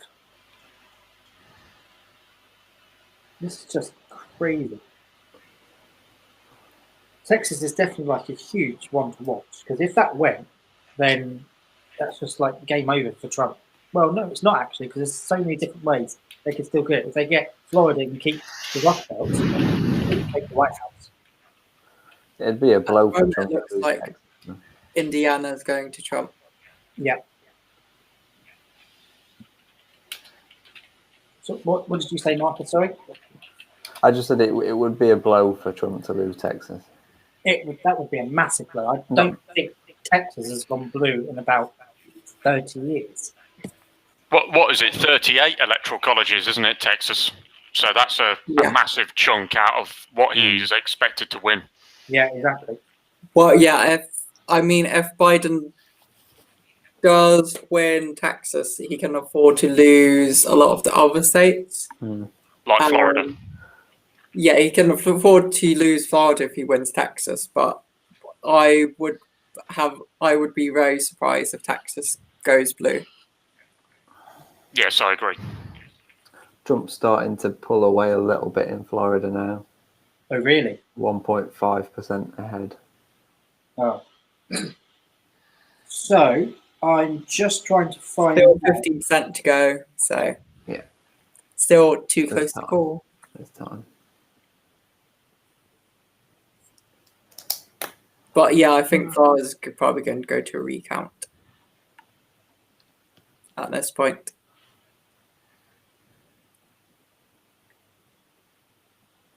Well, I think the last time that Texas was blue was in the 60s. So if that turn, so up until so it flipped to Democrat in Republican in 72, then flipped back in 76 to Democrat, and then ever since 1980, it has been Republican stronghold, and it's just continued with the increase towards the Republicans ever since. They did in 1984 that the Republicans had a huge leap ahead with 63% to the Democrat 36, and that was in 1984 election. So it's huge. So obviously, depending on how it goes now, obviously back the last time it was near enough the same as 1984 was actually in 2016. Now, of looking at Texas, that's when the Southern switch happened. So it's if the Democrats win Texas today, it would be a momentous occasion. Yeah, and this will be something that, of course, Joe Biden has managed to achieve that Obama didn't even get close to. Yeah. No, exactly. So 1% in, Biden is leading in Pennsylvania, but apparently it's still too early to call. And I think Trump's kind of gaining some ground from South Carolina. So Biden's winning so far on 6% of the vote. Virginia apparently Virginia's 26% in, but Trump's winning. It's like apparently it's too close to call. Okay. So I just going back onto Texas and just marginal states specifically. Now, Trump won this in 2016. I've got here by 9%. Mitt Romney prior to that won it by 15.8%. So it's crept back, and just in those two elections, if you like. I don't really know, because in the UK they normally class a marginal constituency as 10% either way between the two leading parties, if you like. So what would you say? I don't know what would normally be classed as a marginal state. Or a state that could potentially be up for grabs. I don't know if they call it marginal over there. Well, I think if it's marginal, it's depending on how close the votes have been previously. So if it's obviously it's the same over here, if it's like really close to like maybe 1,000 votes to the incumbent, to the previous person, then that's pretty much how marginal it is, especially in the States. But obviously, don't forget, with like constituencies over here to how states are done over there, it's very different. Yeah, fair enough. So I would say if it's a marginal, I would say maybe by about a few thousand. But if it was like, shall we say, Trump was winning in Florida by 40,000 to Biden, then I think you can kind of say that's pretty much on the cusp. Also, because of the difference in population, it does matter a lot. 40,000 in one state is very different to 40,000 in a different state. Yeah, exactly. Depending on how big the state is. Because, like, for example, it's New Hampshire, shall we say. Biden's winning by 40,000 votes. That's a huge margin because it's only a small state because of the demographics. But then if you like look at Florida or Texas, then it's massive. Well, it's a small margin anyway because of how big the state is. But yeah, it's complicated, especially for US elections because they do it on county districts as well. It's really weird. But I think you kind of have to live over there for some time to kind of understand it. But I've never lived over there, and I can just about get it. If we were just talking about popular vote, do you think Biden would definitely have the popular vote? Yes, and I think by a lot more to what Clinton did in 2016. So I think that would be the interesting thing for that. But if you look back to like 2016 when Clinton won the popular vote, obviously was massively out from winning the White House. The Democrats retaining the White House, should I say, really. Then, and you looked at it just on the popular vote, then yeah, Hillary could have won just by a small margin. And that was what? I think it was a margin of about 3%, wasn't it? I think she won by 2% in the end, I think. Yeah, it was around it off about 3%, so it might have been about 2.8. But I think Biden, I think he could do a lot more better. And I think in some projections, they're saying that he may win the popular vote by about 8%, which would be huge. So the polling said quite a few mixed things on this. Obviously, there's always obviously going to be the odd mitigating circumstance, if you like, the odd dodgy poll. But some of them have even gone as high as Joe Biden having a 14% win, which I don't think will happen. Was that you, Gov, that said that one? I'm not sure. I think it might have been conducted for CNN. But the fact of the matter is, what's been concerning for the Trump campaign is that there actually hasn't really been any substantial amount of polling in his favour since about February. So that's obviously concerning, and that's why I'd probably lean more towards your view, Daniel, that Biden's going to win the popular vote probably by even more than what Clinton did. Yeah, and it will be interesting to see by the end of probably the week, really. Well, by the end of tonight, trying to get an understanding of where we could be with popular vote. Ohio's still very interesting. Is Biden it 12% ahead, with 44% counted. Wow. Okay, so that could. If Biden does win the popular vote but loses the Electoral College, do you think that will spur on the electoral reform movement in the US? Well, do you know what? That's a quite good, interesting question, actually. So obviously, if we kept Owen on, then that could be one for him. Maybe we should ask him in the morning. Well, later on this morning, should I say? I know it's 1:20, near enough. So, but yeah, no, I think that's a good question, actually. And I know that I don't think there's a massive movement from what I've seen for having a different voting system in the US. I know you've got Fair Votes in the US that are campaigning to have RVP, which is a really interesting thing. I don't understand RVP. I don't even know what it's actually. What is RVP? Does anybody know? Ranked vote something.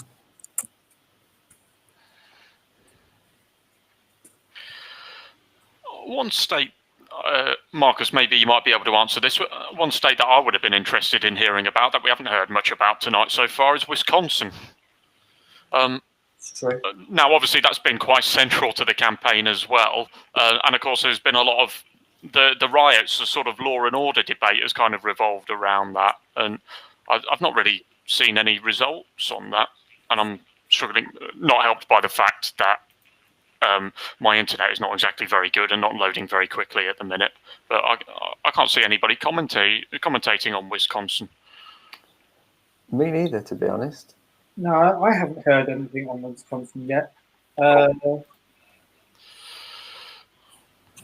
I've just someone on Twitter has just said Trump's taken Florida, but that can't be right. No, it's not confirmed. He's ahead, but maybe it's a confident I think prediction. some places have predicted that he's taken it, called that he's taken it, but it's still very close. Yeah. Is it from a significant Twitter account, or is it just from a member of the public? I've just scrolled past it and we find it. I can't find it now. But I have multiple tabs open. I can see some places have called Florida for Trump, but it's not. I don't think it's very confirmed. He is 3% ahead now. Texas is going to be really too close to call as well. Interesting. Florida was. Florida's going to go to recount at this point. I'm calling it now. Well, it says Florida 77% votes counted, and previously it was 85, I think. Oh, so there's some inconsistencies in Florida. So yeah, well, I've got 89% counted. Yeah, Florida's definitely going to go to a recount at this point. They did with the. I remember they had to do it with Bush and what's his name? Al Gore. Al Gore, that's the one. So, and that was the point of contention in that election. So, we may be seeing the same thing happen again. Yeah, because it's literally by less than 200,000 votes. That's how close that is.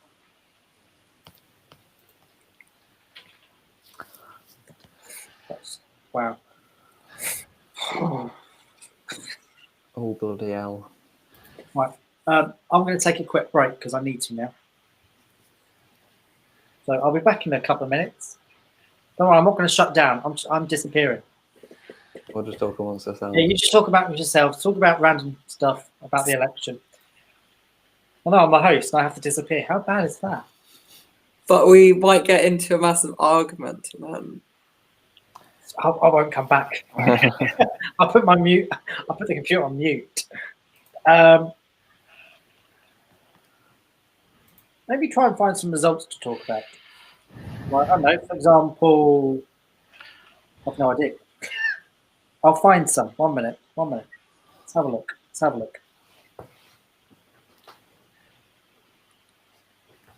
No idea.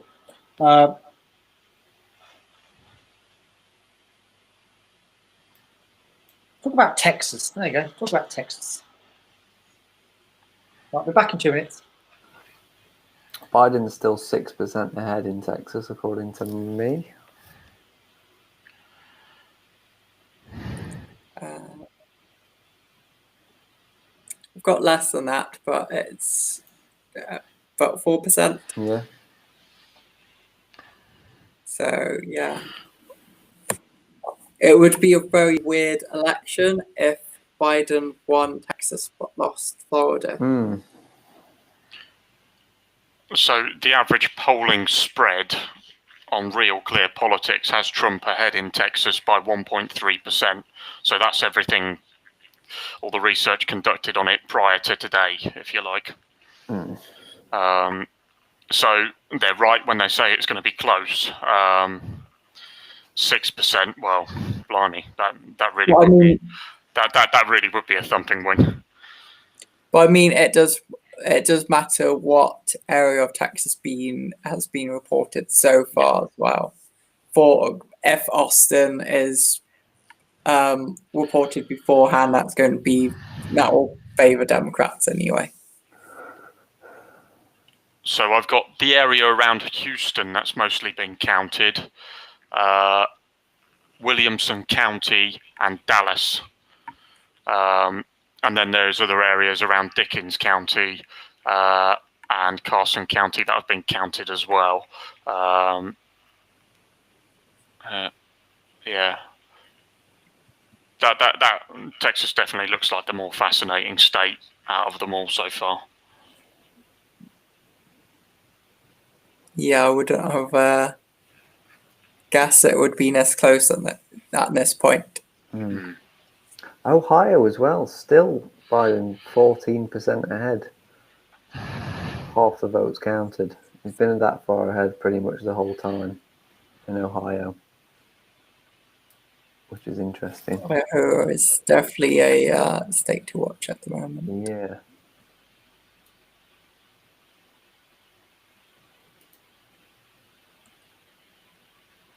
Biden ahead in Pennsylvania, but that's only just started counting apparently.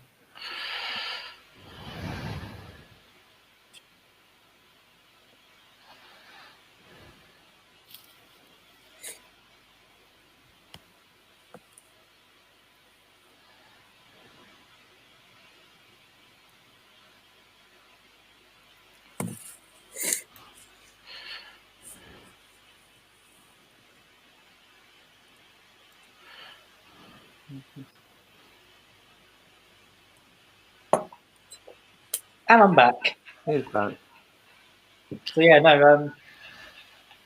By the way, Daniel, I thought you said you were going to be impartial through this. Yeah, that didn't work out, did it? No. Oh, never mind. This is just fun because I'm watching the election, and I'm not watching it by myself either. So it's quite nice for a change. Yes. Or watching elections by yourself is so suppressing. It really is, because you can't go, oh, yay, they've won this state. It's like, I'm just here by myself. This is really sad. In the 2019 general election here, when I was counting the votes in Leeds, and they had a big screen up with BBC News on, and I had to sit there and count votes with the Conservative agents wandering up and down, looking very smug. It was a long night. Yeah, okay. And then I got home and we didn't have any whiskey left, so it was very bad. That's really awesome. Didn't it go Labour? Leeds Central. Yeah, Leeds Central did. Yeah, but overall, they had a big screen with the exit poll and the national results as they were coming in. Yeah. So yeah, it was fairly depressing. Is it Dan Jarvis who's the MP there, isn't it? Hillary Benn is Leeds Central. Oh, right. He's one of the safest Labour seats. I think about a 25,000 majority. I mean, there's 8 constituencies within Leeds, so it's five Labour and 3 Tory. I mean, living in Bristol, I don't really see many smug Tories. They just seem to be panicked that they're losing more and more seats. That sounds good. On the council. They don't have any seats on the as MPs. So You don't have any Tories in Huntingdon, do you, Daniel? No, not many. I've never lived anywhere. I've lived in 4 different constituencies in my life, and they've all been Labour. I've never had anything other than a Labour MP. Oh, I've had a Green MP. Ah, very nice. Who was that? Yeah, which one?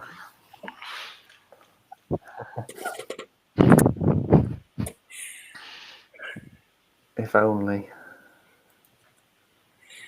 If only that was a serious question you could ask. North Carolina, with 62% of the vote in, could be going Democrat. Biden's winning that one by about just over 300,000 votes. 45 to Trump and 54 to Biden. So if he takes North Carolina, that's 15 electoral college votes. So that could be the first wall to knock down,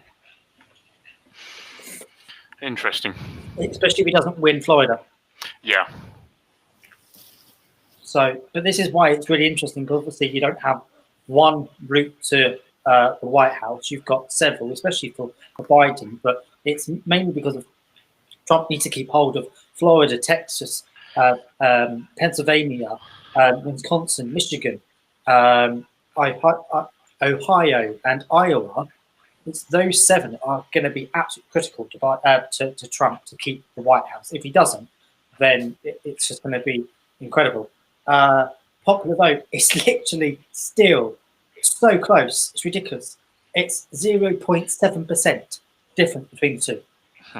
I've got the Guardian has given Trump Arkansas. Arkansas, as it's known. Is it? Am I pronouncing it wrong? I'm sorry. No, Arkansas. That's how it's pronounced. Oh, okay. See? When I bring that up in the party, I'll call it Arkansas. God, it sounds like a place out of Lord of the Rings, doesn't it? Yeah, Arkansas. I didn't know that. I thought that was a different place. See? See? I do know some things, surprisingly. Yeah, when you listen to these kind of things, you kind of pick these stuff up. You kind of have to sometimes. There we go. Every day's a school day. Yeah. I wonder if it's something like, like your kid would pick up and say, Nevada. That's the other thing as well. It's Nevada would be an interesting one, and Arizona. Those are 2 interesting ones as well that are apparently battlegrounds as well. Yeah, so Nevada's got 6 electoral votes. Arizona have got 11. So nothing's coming from them just yet, because obviously we haven't reached the Pacific coast just yet. Why do so many of these states have names that sound like Harry Potter spells? It's just really, really unusual. It's just like, I will Arkansas you. I don't know how they come up with these names sometimes. I mean, New York, you can sort of understand that because, it's obviously made up from people from York who have just decided to call it New York. And you've got states like that, and then you've got a state called Mississippi. But then don't forget, with Mississippi, there is a river there in Mississippi. Yeah, that's a fair point. But who named the river? Presumably it was the locals, not the natives. I have no idea. I'm not American. This is why I need some American friends on here, because they're tell us a few things. I don't know if one of our guests will be joining us tonight. They have sent me a message. They're feeling, shall we say, exhausted in every way possible, which I can totally understand. Because obviously polls in Texas have just closed. What party are they? Democrat. I'm hoping another friend, which I might message very quickly, who's on my Facebook actually. I'm hoping they might join. If I can find him. Yeah, that's it. Wospinski. I've known Matt. That's his first name. Matt was oh my gosh, I can't talk now. Wospinski. I've known him for 14 years. I haven't spoken to him in 14 years because he lives in Michigan. So obviously that's a really interesting state to look at as well. It's one of the battlegrounds. Do we have any Green Party people coming on from the US? Sorry? Do you have any Green Party people coming on from the US? No, I tried to get some. I think Ben did say, so Benjamin Smith, by the way, everyone else, who was supposed to be joining us, but he's had Wi-Fi issues, which is always the way, like us, with just tech issues with someone's phone. Mentioning no names. Excuse me. Sorry, I didn't hear that. You broke up. Crackling. And yeah, no. So Ben did say that he would try and get some of his Green friends on from the US, but unfortunately they couldn't come. So, which obviously they're trying to like win some votes in the US. But yeah, so no, it's just us really tonight. I'm hoping Matt might come on. I just want to say about the Green Party in the US, about how obviously they're not very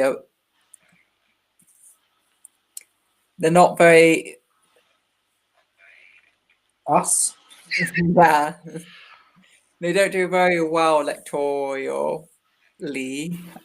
So I think one of the main things that are missing from the Green Party in the US is kind of local campaigning and trying to get local elections. They seem to turn out every presidential election and have their big push, but they don't seem to have that building of their base at every single vote, which I think is a major issue for them.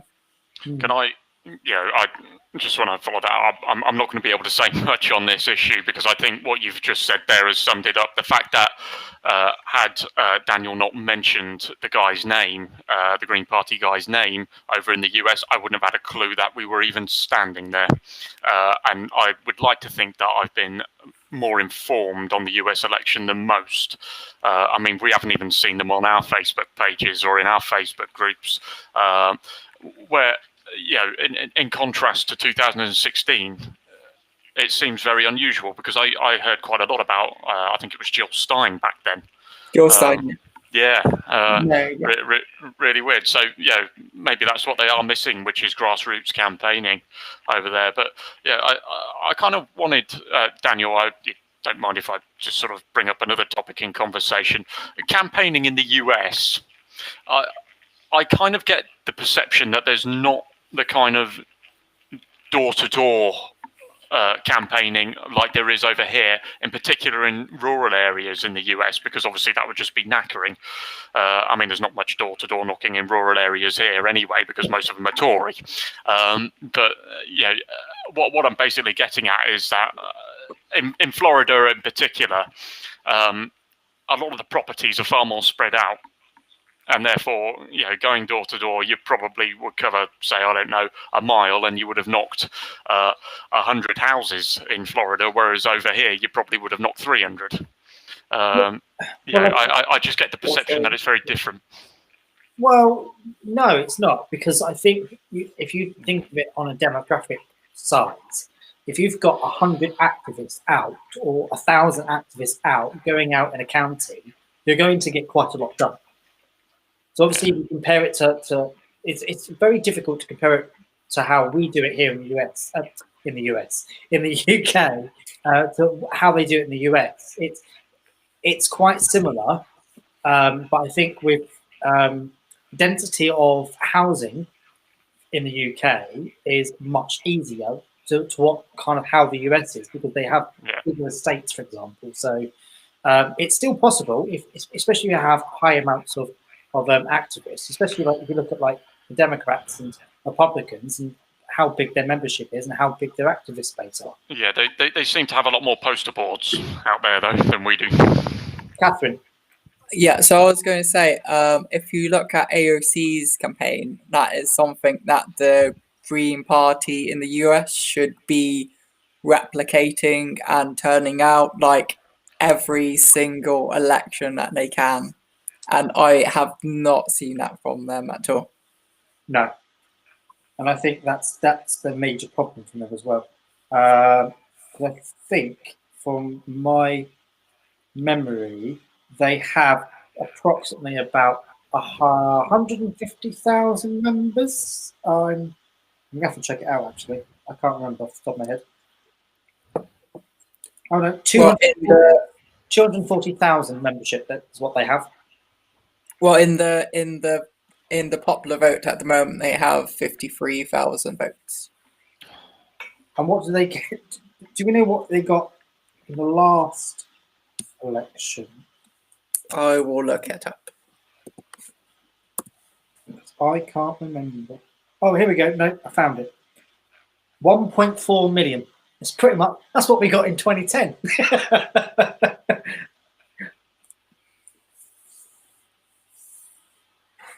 But there's a scale thing going on there as well. Yeah, you got to remember that the US is a hell of a lot bigger for a start. So, and I think, yeah, so they got 1.1% of the vote last time. But then if you like look at the was it the independent guy in 2016?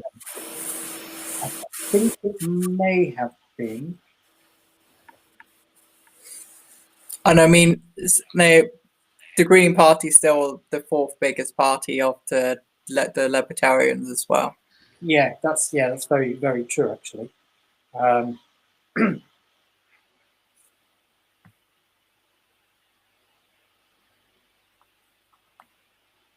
Trying to keep up with what's going on. My Twitter's just going now. Okay. Yeah, no, I think it's interesting because I think with the Green Party, they do need to have that ground base, and they don't have it at all. I think they have some base. I know that there was a is it Kenneth? Oh, now I'm going to pronounce his name incorrectly. Probably was it Maggi? Is that his surname? Who was standing in California? May have been the 26th district. He's got quite a lot of like attention actually on him, and he did quite well. I think he came. Was he second? I think he may have come second. I can't remember because I think there wasn't a Republican standing, but there was a Democrat. So I think it's a Democrat seat, and he did quite well. And he's like in his early 20s. So it's possible. It can be possible to do it, but they need to have that ground base in the US. But they're just so far from that at all. And they do need to, as you said, Catherine, they need to copy what AOC did. If they did that, then they could really take it on. Yeah, absolutely. Like they already have that groundwork there, that like template of how to run a campaign. Yeah. So I don't understand why they're not just taking that and replicating that in as many districts as they can. No, yeah, exactly. So, but I think that's things that we can learn from them as well. So I know they're not the best party to kind of use, but that's interesting. Pennsylvania looks really, really good. So far, I mean, 10% in, 65% for Biden in Pennsylvania. So if he takes two states, so Pennsylvania with 20 and North Carolina, that's 6. That's 26. So I'm gonna have to check because I can't remember. Don't shoot the messenger. well, I mean, the best Green Party take lessons from is New Zealand at the moment. For us, at least, in England. Well, yeah, but I think we can do that as well with like the Scottish Greens as well. We can learn from them. Yes, the Scottish Greens have been really good at the moment. I was just going to say that. Because I think even one of our staff members, obviously who I won't name, because I have to be careful, because I might get in trouble, said that the Scottish Greens are the ones to learn from because, well, this person did say that they're doing really, really well on things. So, but I think we can. I said this during the internal elections, that we can take lessons from Germany, from New Zealand, from Canada as well. Look at what happened in Canada with the new leader of the Canadian Green Party, where she came second in a by-election. And we never do it anywhere like that in any kind of election in Canada. I know we obviously won another seat in the last federal election, because we got 4 in to begin with in a by-election, and then we got a third seat. So it's still possible, especially under first past the post, which the Canadian system is as well. So Yeah. we just need to learn from different places. But I think part of that is when parties take green parties around the world take diversity seriously. and inclusivity. Yes, absolutely. I think that is a big lesson that the binational party in England and Wales can learn from. Yeah, absolutely. So going back to North Carolina, so it would be 35 electoral college votes if Biden won Pennsylvania and North Carolina. 35 to take away from Donald Trump, which means that Donald Trump would need to take another state from the Democrats to win. And I think it's plausible that if Biden wins those 2 states, then it could be game over for Trump. And he's ahead in both at the moment. Yeah. So this is really intense. But yes, so it's good. But I wonder how Arnold Schwarzenegger, I've literally just thought of him out on the top of my head, because obviously he's a Republican. Yeah. So I wonder how Arnold Schwarzenegger voted. I think in like local, like city, etc., and potentially governor, probably would have voted Republican. But I think in presidential, obviously, this is just guesswork, really. I think he may have voted Democrat. Well, the thing is, with Joe Biden, he's a very, I guess in the US you would call him centrist, but he's very right-wing in terms of UK politics. Well, I guess all politicians in the US are kind of right-wing, even Obama to that extent. Yeah. But yeah, he is a Republican-esque Democrat, which kind of is appealing to both sides of the aisle to some extent. Yeah, and I think also independents too, because I think the independents in the US have more lean towards Biden than they have Trump, because that's what is the really interesting part with independents in the US. They always lean towards Republican, but because under Trump they have leaned towards Democrats a lot more at the moment. So especially with the last Senate election, how independents were voting heavily towards the Democrats. And obviously, that's why the Republicans lost the Senate. So, and it could be exactly the same with the House this time round, where the Democrats could win the House, which would just be incredible. Because they didn't do that under Obama, under 4 years, under the 8 years that Obama was president. The Democrats didn't win the House. So it could be really interesting if things shifted, which we hope they do. The big question is, will Schwarzenegger be the next Republican candidate? Don't you have to be a US citizen? Which I don't think Schwarzenegger qualifies to be. That's a shame. You have to be born in the US. That was it. You have to be born in the US. I thought the Simpsons might have predicted the future again. No, I think this was why there was so much controversy over Obama's birth certificate. Yes, yeah, that's exactly it. Yeah, no. Now I'm going to come back onto something else. I know it's like 10 to 2 here in the UK. Another 10 minutes. With this, we always get at 10 minutes to the hour, and then next minute we have another poll come out. I want to talk about President Obama. former President Obama, should I say. Because what if Biden wins? Could we see President Obama in the cabinet of a Biden White House? Could that be possible? Obviously not as a president, as someone said to me earlier. We can't come back as a president, and obviously he's not. But could he be in a cabinet? Because potentially he could be the Secretary of State. Well, I mean, it wouldn't be the first war criminal in the cabinet. But I think the question is, would Obama come back into politics to be the cabinet? I doubt that would be the case. If he did, that would just be incredible. To be honest, that really would be amazing.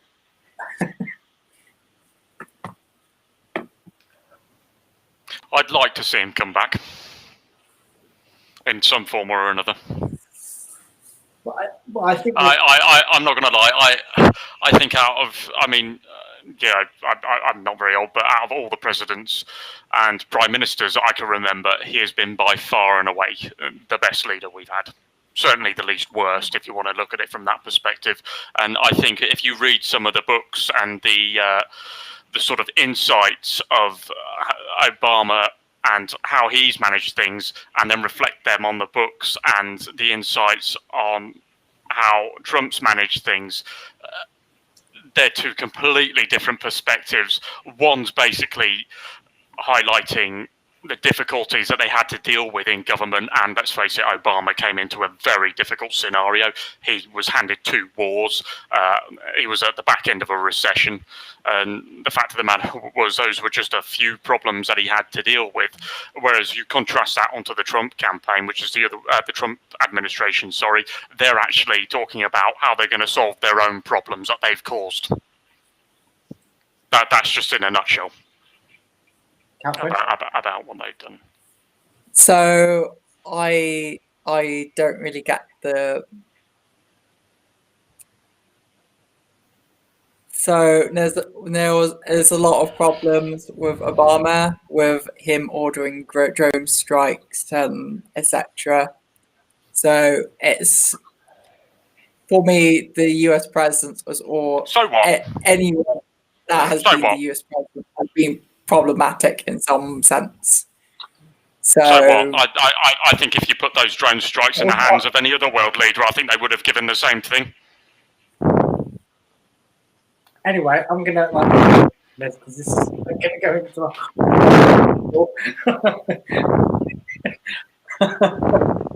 let's not start a fight for this one. Let's move along.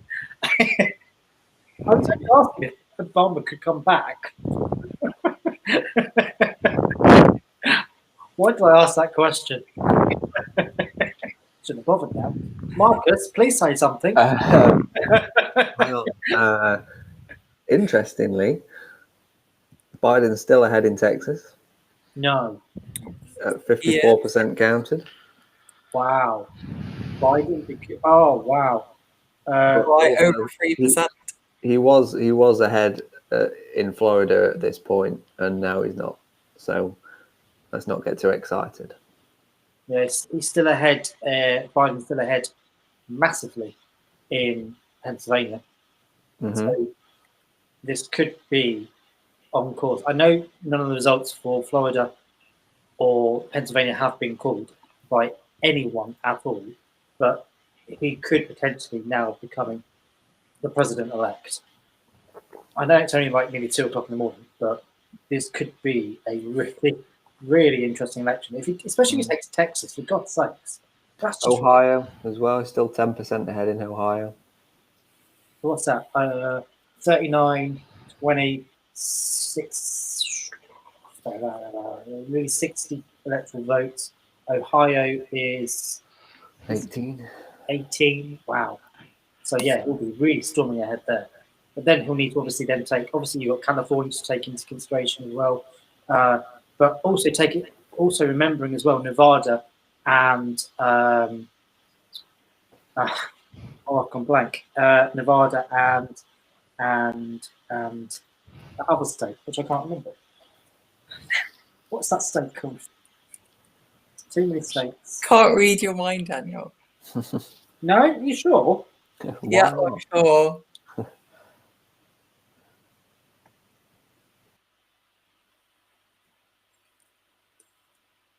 Arizona. There we go. It was there somewhere. Yeah, Arizona. That'll be another two that would be really interesting to watch. I think Nevada's probably going to go blue. I'm not sure about Arizona now. Interestingly, Florida seems to have been sat on 89% counted for a long time now. Perhaps it's just not coming through on the Guardian, but they seem to Yeah, have I'm on stalled a bit. 89% as well. It looks Been like on that for a while. we'll be going to Trump. I think. It's going to go to recount anyway, Florida. No, Something's I don't happened. think it will. I think it's going to be called for Trump. It's Texas that's going to be the one to really look out for. If he can take Texas, Ohio, and Pennsylvania, then that's game over. Does this What? mean? Sorry, do you want to go first? I was going to say if Biden takes Texas, he's won the election, whether he's won or lost Florida. Indiana called for Trump. Yeah. Yeah, I've seen that.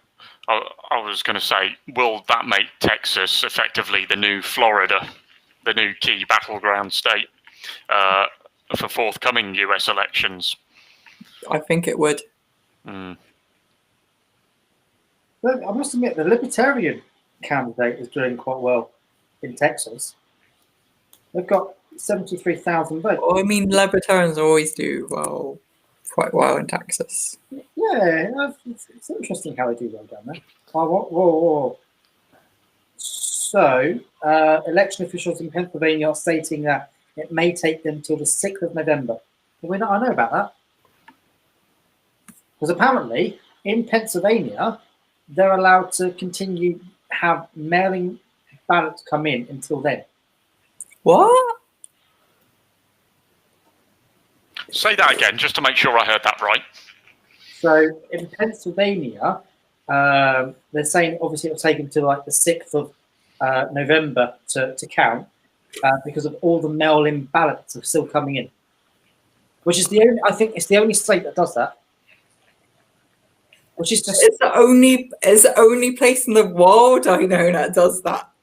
it's like over here. It's like, oh yeah, I'm just gonna like send my postal vote into you like on a Saturday when nobody's going to be doing anything. The council offices are shut, and the election finished on Friday morning.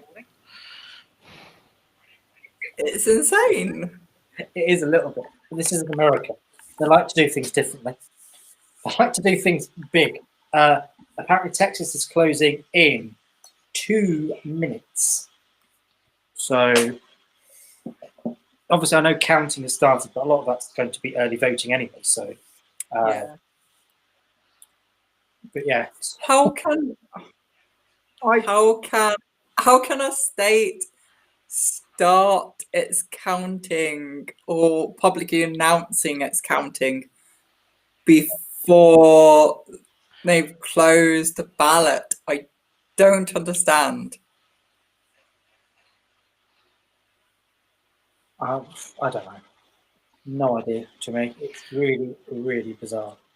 Unless like separate counties are doing it separate ways. So I don't know, maybe one county's closed and decided we're not going to take in any more ballots now. I know that some do. So some states only allow voting to happen if you're in line. The same like over. Sometimes they do allow it, but that if you're in line, you can still vote. Yeah. It's not always the case in every part of the country because every local area is very different to how they do it. But I think the general consensus is that if you're in line, you can still vote, and it's massively how it is in the US. I know there's quite a lot of states that still do that. If you're in line, you can still vote. Well, I mean, we have that here as well, right? If you're in line, you can still vote. But we don't start counting the ballots until everyone's finished voting? Yes and no. Some, depending on how long the queue is, then yeah, that is pretty much what you're going to have to do. But it's not as like easy as is in the states. If a lot of the states, if you're in line, you're allowed to vote. Over here, it's not a case of that. You need to like vote by 10 full stop. So I don't think there is I can't remember off the top of my head if there is a law that suggests that or states that if you're in line, you're allowed to vote. I can't remember off the top of my head. We've seen it before where if you're in line and there's been like a long queue, I think it was the same in 2010 because of the unexpected higher turnout that we were getting. That was allowed then. Moving away from the US election for just a sec. Oh, okay, go on. What do you think with mail ballots? What effect do you think that will have on the May elections coming up? About how parties campaign on that. Oh, because of COVID. Yeah. So actually, I was in a meeting today about this, and Remember, we're live, so you can't mention anything. So this is that. No, well, this was actually something that I thought about myself. I think, was it last week? I thought, what if there's like another lockdown? And Some results coming in. Sorry to interrupt. Sorry. Quite a few results, or at least predictions just come in. Maine, New Hampshire is Wyoming. New Mexico.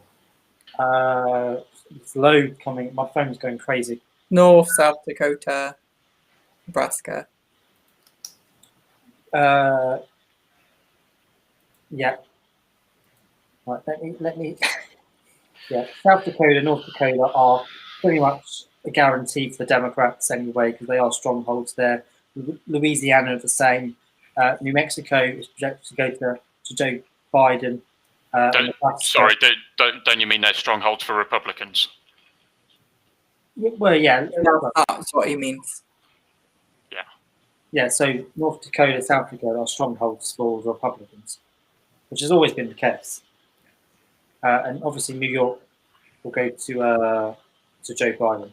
Yeah, of course. I don't think there's a question in that. No, not really. So yeah, I don't think anyone's really kind of thought about the whole process about what if we have another lockdown. So I think there will be a third wave, to be honest, in my personal opinion. I don't think this is going to be seeing how the government's handled the second wave, there's definitely going to be a third one. Yeah. But it's when. That's the thing. When will that happen? Because obviously we don't know when we're going to come out this second wave lockdown. It's obviously being suggested by the Prime Minister that we'll be out of it by the second, but we'll have to wait and see because it's totally unpredictable. But like, if we had a lockdown 2 weeks ago, we could have already been out of the lockdown now. It's so sharp one done. So depressing. Yeah, I definitely don't think. Oh. So I just saw Texas on the screen, and it's like really close. Yeah, I don't think. Obviously, it hasn't been handled well. There's quite a lot of popular opinion that it's not been handled well over here. And it's the same in the US as well. It's not been handled well over there. So obviously, Trump wants to fire. Well, I mean, in the US, over 200,000 dead. Yes. With our 45,000. It's appalling. 46,000. Oh yeah, massively. No, it's not just appalling. It's disgusting. I think the key thing is on dealing with an election in COVID times during lockdown is what we've basically learned from things like this election, and contrast that with, of course, other elections such as New Zealand. I know they weren't effectively in full-on lockdown, but you can kind of catch my drift on how they've dealt with that. With all the court cases on the mail-in ballots and things like that. we've basically got to be prepared. And I'm sure I trust the Electoral Commission will go through with those preparations as well. Well, yeah.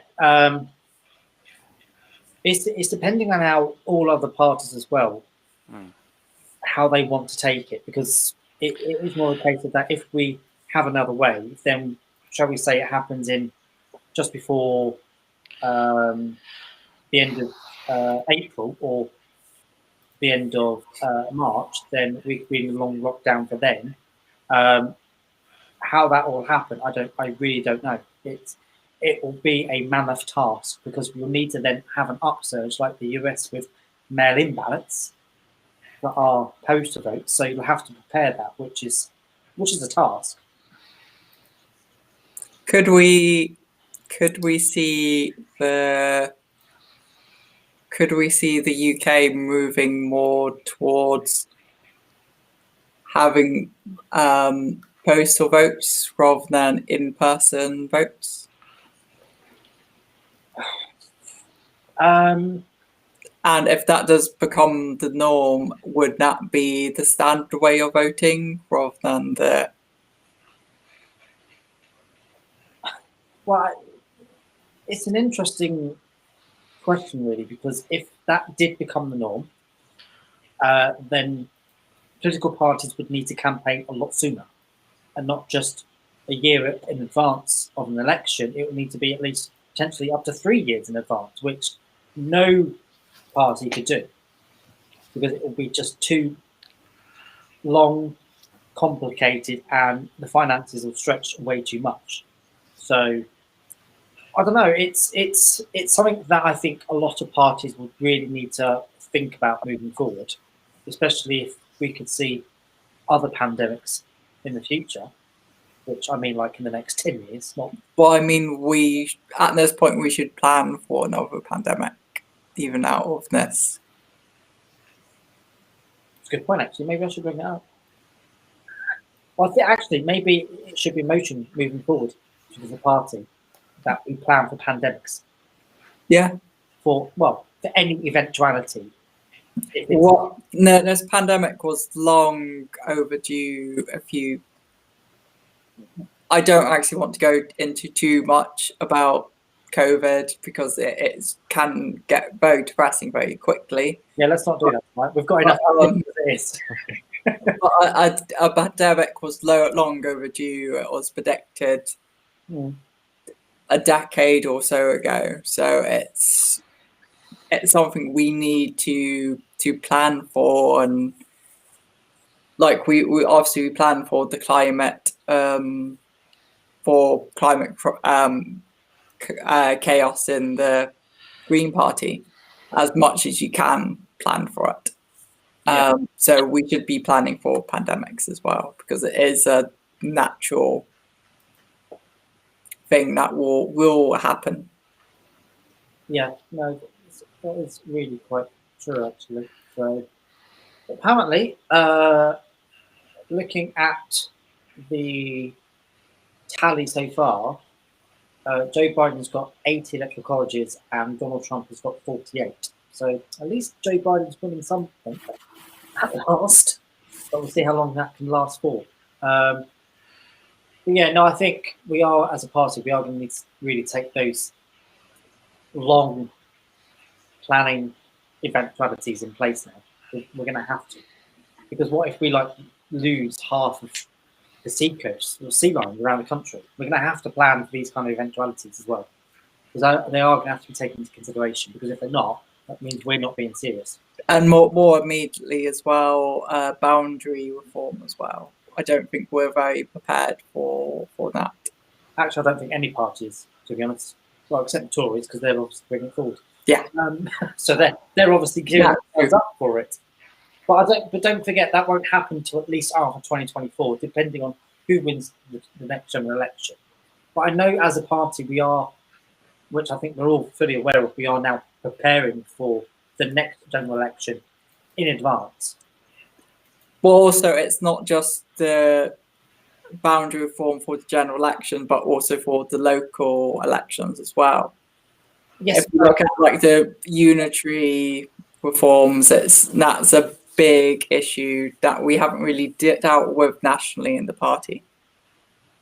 Okay, I think I shouldn't do this because that hasn't actually been technically done, but I think Biden is now going to win Ohio. From what I'm looking at, I don't think there's any chance that Trump can catch. But that's just me. Hasn't been declared, by the way, by AP or anyone else. So, or projected, should I say? But it looks like he could win that. But yes, so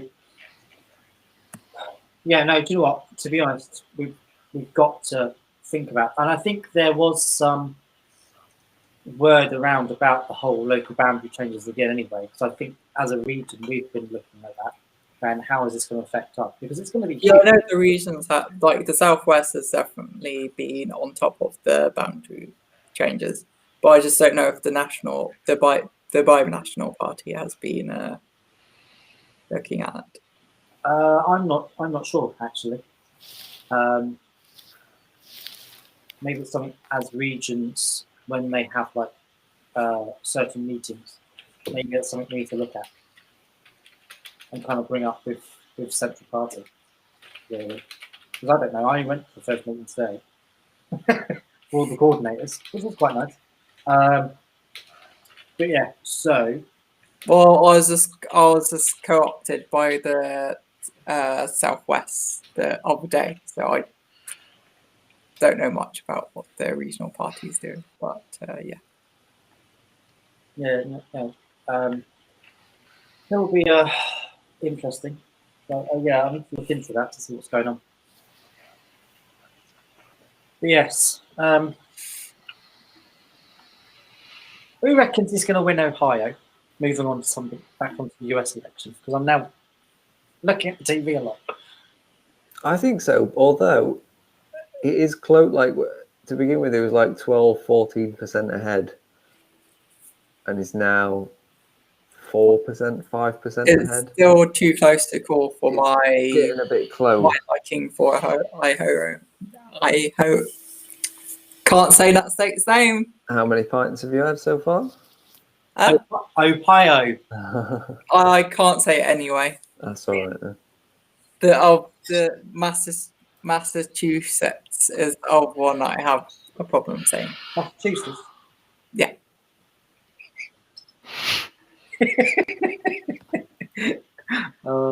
I am okay with most of the other states. It's Too close to call. Well, actually, that is too close to call.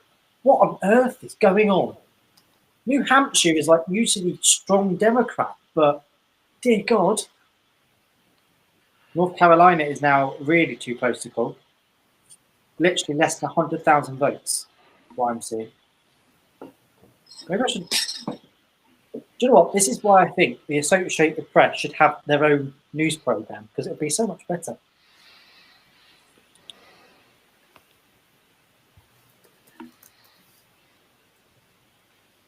So apparently, there is a UK online media company. They're not like big media; they're very small.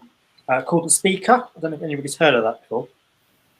So, and they're saying, based off the latest projections, Joe Biden has picked up 119. Don't ask me where they've got 119 from. Of the 270 states needed to win. With Donald and Trump 92 for Donald Trump. It's AP's projections. Is that AP as well? Yeah. Same for the Guardian as well. How on earth? Well, I'm turning Sky News off. It's now crap. Yeah. It's now annoying me. CNN. I have to do. Sadly. But yeah, that's interesting. It's got 119. So we are now 151 away. Biden is 1 million votes behind on the popular vote 1 million? at the moment. Yeah. Well, No, California hasn't been reported yet. So California will make all the difference in the popular vote. We've got another 2 hours until every other poll has closed across the US, so we've still got time. Do you know what? I'm really surprised. I'm quite awake. So I'm getting a headache a little bit. It could be the amount of coffee that I've drunk. Uh, Biden's still ahead in Like- Texas as well. During the middle of the results, it's always going to be favour of Republicans because all the central states have starting to be reported. So once the West Coast, once the West Coast is dealt with, it's going to swing to Democrats. apparently, Connecticut are being projected for Biden. Did anybody know that? I didn't. Did I miss What's something? that, sorry? Connecticut. Where Yeah, is that? Connecticut is being called. Oh, and that's the other one I have a problem saying with. Yeah, that's been called for Biden. Oh, I missed that one. I don't know where that came from. Oh my God! Wow, this is incredible. So actually, this is huge.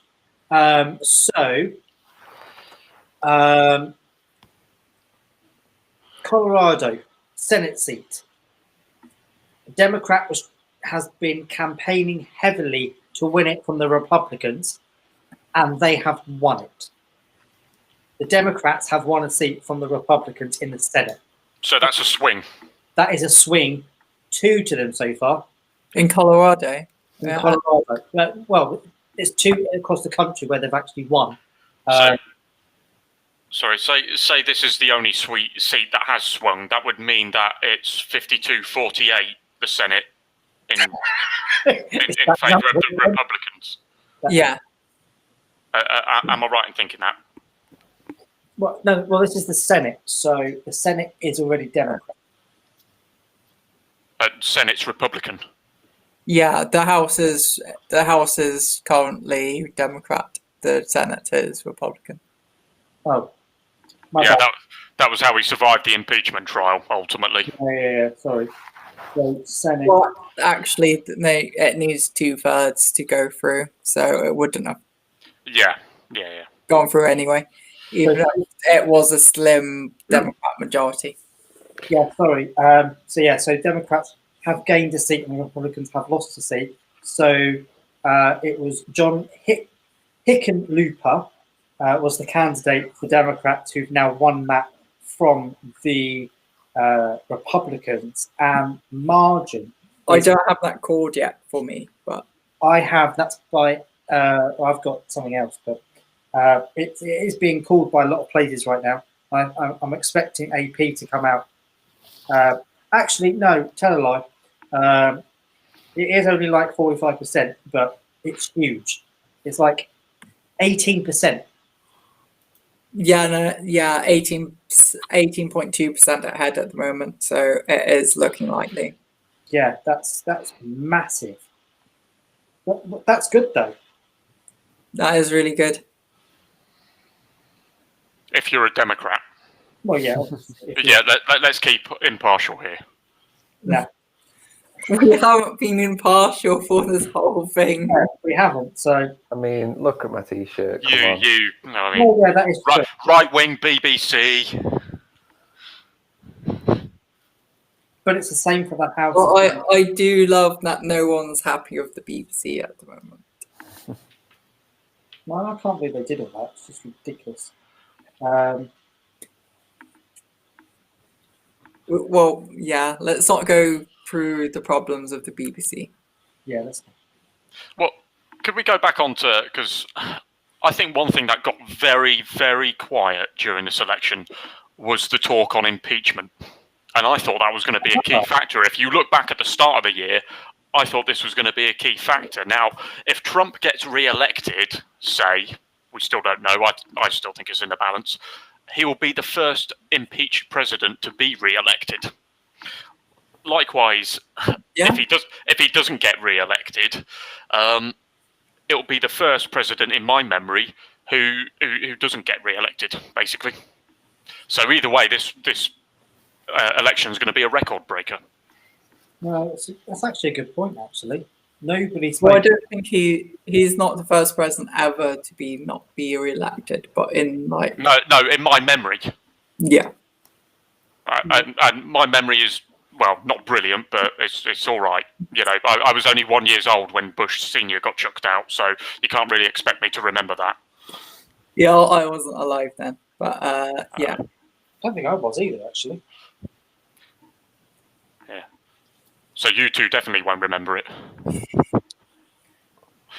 Yeah, not in my lifetime, but yeah.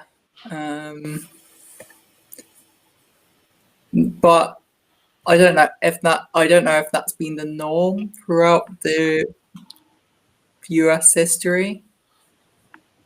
That presidents won the second term.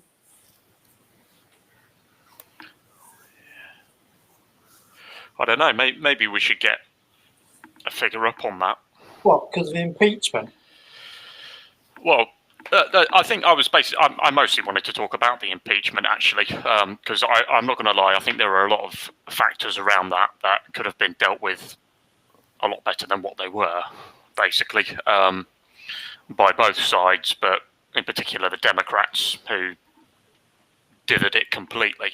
But on presidents getting re-elected, though, you would normally expect an incumbent to come back. Though, you know, there might be certain circumstances around that. I don't know. This one obviously being COVID. Yeah, COVID. How much does everyone think that COVID affects this election, the results of this election? A lot, almost entirely, I would say. Yeah. I think if you're a Democrat, I think it's everything. And if you're a Republican, it's nothing. And I think that's it. Pretty much. I mean, Biden has been trying to sway the debate onto that, and that's probably why the impeachment thing has been kicked out of the way. Because that is still largely debatable, and the country is still largely divided on that, from what I gather. A bit like us with Brexit, I suppose. It's just an ongoing thing that's happened in the background. But then you can't really ignore 200,000 people dead. No, I'm talking about impeachment. Yeah. That's what I mean. You can't really with impeachment you can like debate either way, but you can't really ignore the fact that 200,000 people are dead from COVID. No, and that's why for the Democrats this has been, it's a harsh way of putting it, but a way of politically point scoring against Trump. And I'm not going to lie, if it was my family member, you'd want the best person who cared the most about the disease that killed my family member in place. Yeah. So I'm quite interested in sort of what the result might mean, including here, for sort of like right-wing populists elsewhere. Because, you know, sort of like Hungary, Poland, here to an extent as well. I think they probably sort of see Trump as like a figurehead, populist in chief. Yeah. So if he loses tonight, well, that could be a blow for right wing populism. And if he gets back in, well, then that's a confirmation that it works, perhaps. Yeah, no, I think that's a good point actually. So obviously, if you remember.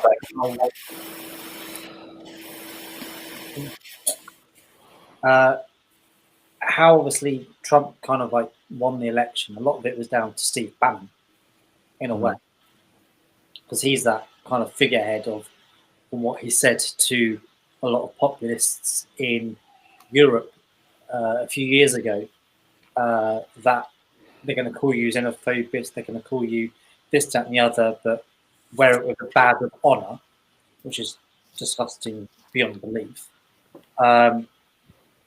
But it works. Yeah, it worked. So I think in a way, Trump loses, then one, he's going to be a one-term president. and second, it would mean that the populist ideology would kind of disintegrate massively. So and it could then help those on like the moderate progressive kind of side of the argument, that it could actually help them in a way, and it could actually damage the Tory government over here. Yeah, I think so. And it could then help with the general election in 2024. So it's everything riding on this election, and this is why. But then I have a fear with US policy, it can just move it can just move the norm further to the right if Biden wins, because Biden would be seen as a centrist, maybe, which in UK terms he's pretty right wing with his policies. Hopefully the progressive part of the Democrats can move him further to the left, but that's still to be seen. Yeah. But obviously a Biden presidency is preferable over a Donald Trump presidency because it's Trump. I'm thinking on this, and I'm thinking if Trump wins, I would hate to see the smug look on Nigel Farage's face. Oh no! The thought, and it's not worth thinking about. What it will do for the right across the rest of the world. Well, they've lost their main source of communication if Trump goes. And the idea that you can tell people of colour to go back to their own country is just a normal thing. The fact that you can call a foreign power and literally blackmail them into digging up a ridiculous corruption scandal into your political opponent is just a done thing. These are just things that have been given airtime, which, if he wasn't in place, you wouldn't even think of that. They've been normalised at this point. Yeah. Well, you imagine Caroline Lucas doing something like that here, or even one of us doing something like that here, and never mind being removed from post or impeached as it is over there. I would like to think they get chucked in jail. Personally, for those sorts of things. It would be hate speech.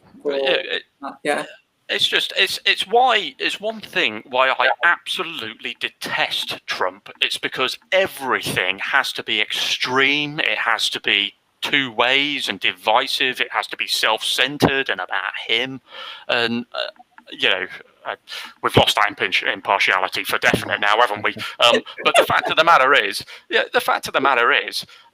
I'm just sick to death of hearing about it now. And now it's, I'm so great because of all the mass testing we've done, even though it's the state governors that have done that. But, it's the mass testing that we've done across the country, forgetting the fact that... he said we've done too much testing because we have so many cases. Literally blaming his own recording system on the fact that they're in such a... I'm sorry, Daniel, I'm going to swear on your channel here, that his country is in such a shit state. It's fine, you can swear now. Well, there's... It's past watershed, it's fine. It's way after watershed. We were on air after watershed, so it doesn't matter. What time do they show Peppa Pig these days? 6 a.m. Oh God, we don't want to clash with that. True. I'm hoping we'll be off by then. Oh, good. So it's just a crossover of audiences there. Yeah. Interestingly, someone's just tweeted Trump is now the favourite according to Betfair. What to lose? Well, I don't think so. So that's interesting. Not what I want to hear. Oh, something's happened. Has there been anything unexpected, though, that's happened, other than Texas, where it looks like it's going towards Joe Biden, and Florida, where it looks like it's going to Trump? Texas at the moment is looking Yeah. about even between the two. Very close. Yeah. So other than that, has there really been like two or sway either way? There is one that I really, really want to find out, and I think it's a Democrat. It's a black Democrat who is going after a Republican, and I need to find out who that is, because apparently that's a really interesting race. And I think it might be for the House. No, the Senate, I think. Sorry. I need to find out who that is, because that's a really interesting race to know what's going on down there.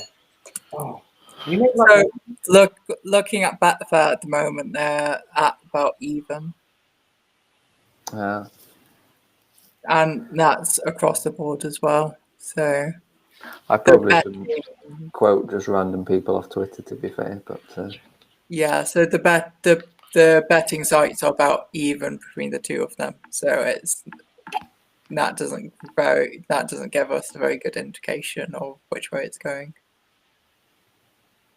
The Guardian have given Biden DC.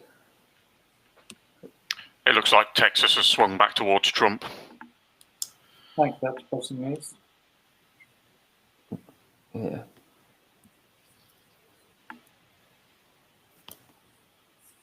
It's way too close to calling Texas. It really is. You don't see anything like it. So we think Florida's going to Trump. Yeah, I think it Looks might, like it. which is a shame, because that would have been amazing if that went blue. But Yeah. it's all down to Wisconsin, Michigan. That the way that's going, that could go to Trump. But you never know what's going to happen in the next couple of hours. Ohio could potentially go towards Biden, so that will be really interesting if he wins that one. And then Pennsylvania as well. That could definitely go towards Biden. So that's 20. There we go. 20. So it's 38. We take 38 from 2016. 300. So it's still too close to call for that. But we'll see what happens. Let me have a look. Here we go. So 306 from 138. God, I can't count this one. Good. People probably shouting, going, "Is this number?" 268. No. So if Biden takes Pennsylvania and Ohio, he wins by 2, which is way too close. Yeah, that's a bit too close to come for comfort on mine. Yeah, Biden still wins the presidency, no matter what. So I think Biden will get Pennsylvania. I think North Carolina, Georgia, and Arizona is probably the ones to watch at the moment.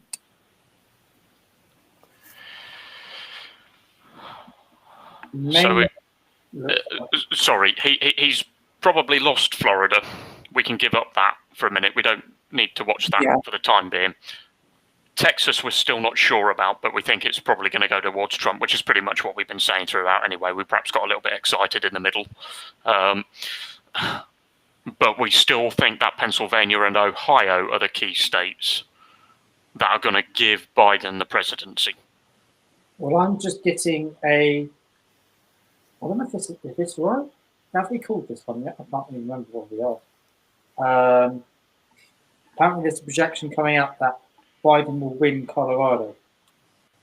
Yeah, that's not a surprise. I don't think. I'm trying to catch. I can't remember. Colorado. No, it's not actually, because it was one in 2016 anyway. Yeah. Yeah, Colorado is going to go Biden. Getting a bit twitchy about Ohio now. Because it was like 15% ahead, and now it's 1.4%. Wow. I think Nevada is going to might be important as well. it's only six electoral college votes.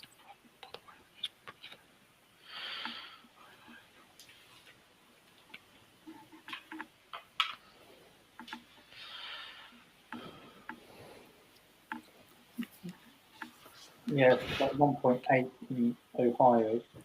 It's just ridiculously close. So far, with only 13% I've got, probably about 18. Biden's still in the lead in Pennsylvania. Texas is way too close to goal. That is ridiculous. The 73% votes counted. It is way too close. By what? No, we've seen this in the previous things. I think it tends towards Republican the more votes taken up. So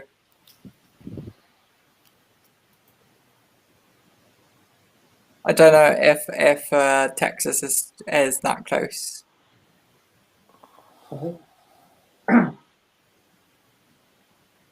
North Carolina's getting quite close. I mean, if you look at where it's been counted, and Houston's pretty much been counted. Sure. And El Paso as well. So it's mostly rural areas. So you would think it would more tend towards Trump. Oh, yeah. The rest of the country. No, I guess Dallas is still to go.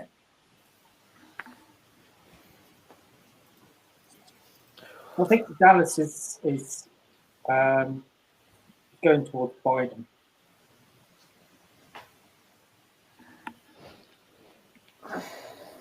But it was the same in 2016 because it went to Hillary Clinton, Dallas. Yeah. No, it depends how much it goes towards them. Yeah, no, absolutely.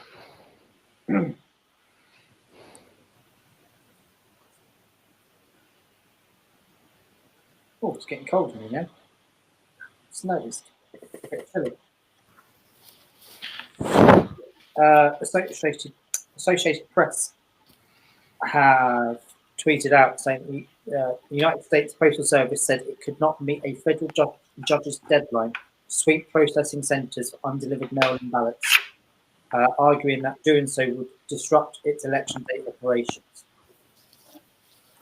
So it's 300,000 they didn't deliver, which is actually really bad. But over here, like local elections saying, yeah, sorry, we've like run out of ballots, so sorry, you can't vote. That would just be a complete uproar. Yes, absolutely. Wow. That is a typical excuse, like, the dog ate my homework, like, oh yeah, we ran out of paper. That was why I didn't complete the essay. We ran out of ink. Yeah.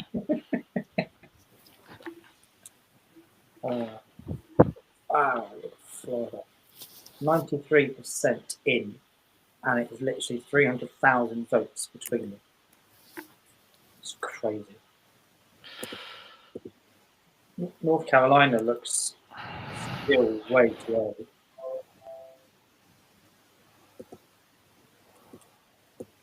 So at this point, I would say I'd be slightly more relaxed if I was a Donald Trump supporter, which thankfully I'm not. Why would you even say that anyway? Right. But I would be slightly more nervous if I was a Biden supporter, which I kind of am, but kind of aren't. They've given Colorado to Biden. Okay. We said that about 5 minutes ago. Oh, I missed that. Marcus, you're so focused on what's happening, aren't you? Absolutely. Just trying to keep my eyes open at the moment. Are you struggling? I am a bit. Don't like splashing water on your face. You should come to one of our LGBTIQA plus Greens socials 6 o'clock in the morning. Oh my god. 4 o'clock in the morning we finished. As you can tell, I wasn't impressed by that. Literally, We did not stop. I didn't make you. Yeah, I know, but I didn't want to go to bed. I was enjoying it. Then I thought, no, I need to go to sleep. But of course, I've, you're going to enjoy my time. I've just seen the time, and I think my wife's going to be wondering where I am. But she can wait. Like getting married. That's what happens. Just get married, and then they can just go, where on earth have they gone? Have you seen Ohio? What have you got? Come on. Trump 0.5% ahead in Ohio now.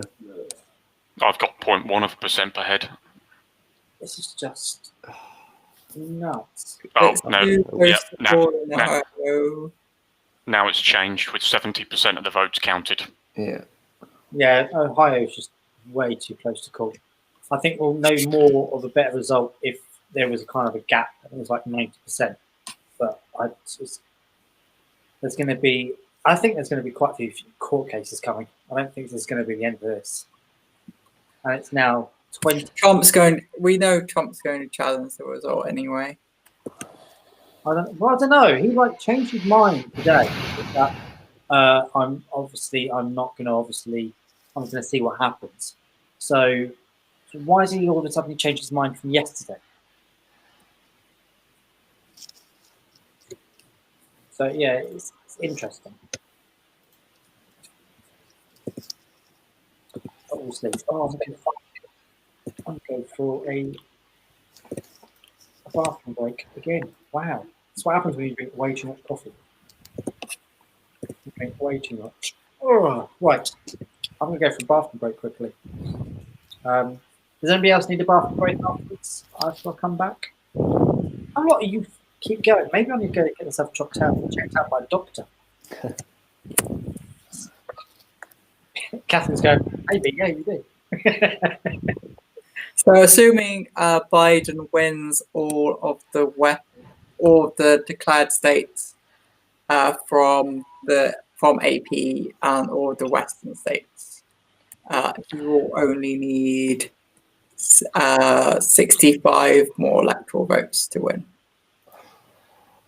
Which will be Pennsylvania, Ohio, potentially Texas.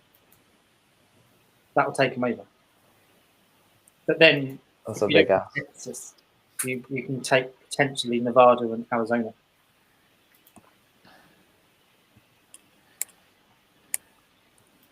Yeah, so CNN saying that. What are you doing? Stay there. Yeah, CNN saying it's too close. Too close to call. Oh no, it's too early to call. Apparently, it's not too close to call. I like too close to call. It sounds better.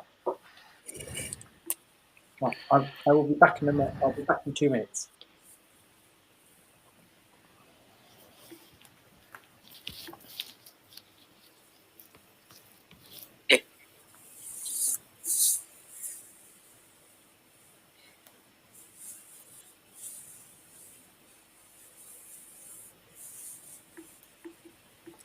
So we probably know what a Trump administration will look like, but what do people think a Biden administration will look like going forward?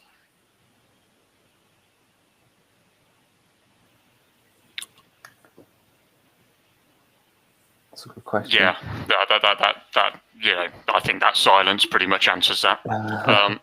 The problem is you never really know what opposition candidates or even opposition parties are going to do in government exactly until they're actually in. I would expect Biden to be a far more composed administration and not appoint models to be advisors. I think he would probably leave that down the line. And, he's always said that. I think, his main concentration is going to be on the COVID-19 pandemic. That's what he's been talking about. That's what he's promised. If I were him, I would basically appoint the best health officials that you reasonably can, and people who are going to pay attention to that as a problem. Obviously, when Trump came in to power, there were people phoning around frantically, begging for jobs, and people are already starting to do that with Joe Biden.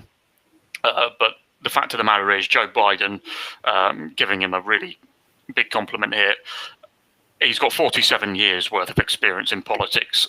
He knows what's right and what's wrong in some respect, even though he's not done the actual job of president. So my honest answer to that in a nutshell is I think he will be far more composed and far more considerate in his administration than what Trump has been. My only concern that he's pushed quite a few policies that haven't been great for marginalized communities over the years. So it's just what that kind of, like, if the progressive wing of the Democrats can move him further that way, that would be a positive, but that's still to be seen. Yeah, I mean, decisions have been made in every single cabinet that's hurt communities somewhere or another. I mean, I can't really see how. Yeah, the bottom line is, there's obviously an old saying in politics: you're never going to please everybody all the time, are you? Well, I mean, like, obviously, a Biden administration is going to be better than a Trump administration. That's not a debate. But it's whether that Biden will actually deliver the things that need to be done to take us forwards is the issue. Well, for a start, I mean, let's focus on one big policy that he has already committed to. That's getting us back in with the Paris Climate Accord. And, you know, that's already a step forward right there. And he's a big mixer on global warming. But then again, I think what backs your point up is something like, for example, he's allowing fracking. Now, that's another debate as well. Sorry, go on. Well, it's a very small step. Like, the Paris Accords, it was where the starting block should have been. It's not where we should be now in solving climate change. No, but I still think, the Paris... Obviously, a Biden administration is better. No one's arguing that they're the same or Trump's better than Biden. But I just worry that Biden isn't going to take us where we need to be. No, well, you know, name a politician that's come into power and walked on water. You know what I mean? Yeah, you're never going to be able to get everybody who does everything right all the time. I think governing is very difficult, you know, just here in the UK, never mind in the US, where you've got 50 states to deal with. You know, that kind of goes without saying. But the fact of the matter is, you're right. But I still think that he has his eye on the ball in the right sort of direction, even if it's not exactly where we want him to be. I think we always end up, especially again, coming back to the electoral system, with first past the post, any first past the post election, we always come back to what is the least worst option. So yeah, Biden's not going to do a lot of the things that perhaps we would like him to, and he should. Unfortunately, we've got a choice of two. Well, we haven't. We're not voting, but there's a choice of two, and out of those two, he's the best bet. But no, I agree, especially on climate. He's not, or it doesn't seem like he's gonna do what's necessary in a lot of ways. So it's a difficult one, isn't it? We just have to settle for that. Anyway, bring it back directly to the election. New Mexico's has been declared for Joe Biden by AP. Another one we were expecting. I think, was it? Can't remember. Ohio's gone the other way now. It's looking a bit depressing. It's still too close to call. It's still close. Yeah, it's way too close to call there. I must admit, I put down Ohio a Trump win. So in many ways, I'm kind of saying we can afford to let that go. I do I have. don't think we can. Well, that's just looking at that state on its own. That's forgetting, well, all the others that I've put on here. There is some interesting news though. One of the Progressive Democrats. I'm going to see if I can pronounce the name correctly. Ilhan Omar, who won the 5th congressional district in Minnesota, has been re-elected. So that's some good news. Woo! Um, Love it. yes, that's actually quite good.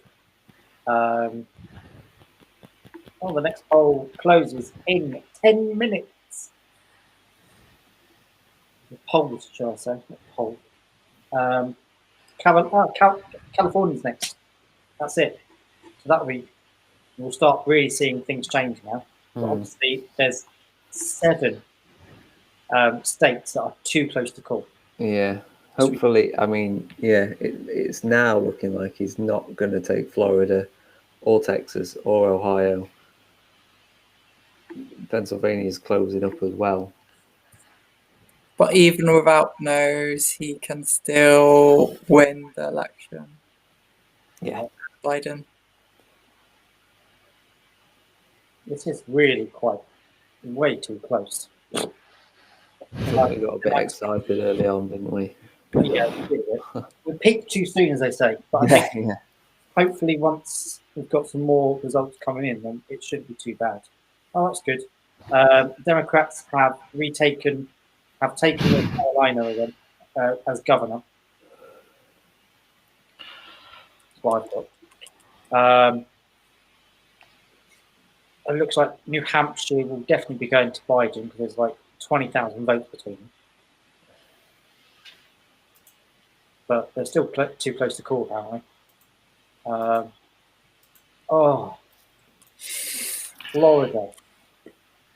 380,000 votes to Trump. More. Michigan, 225,000 to Trump. Georgia, 364,000 votes in Georgia. It's just ridiculous.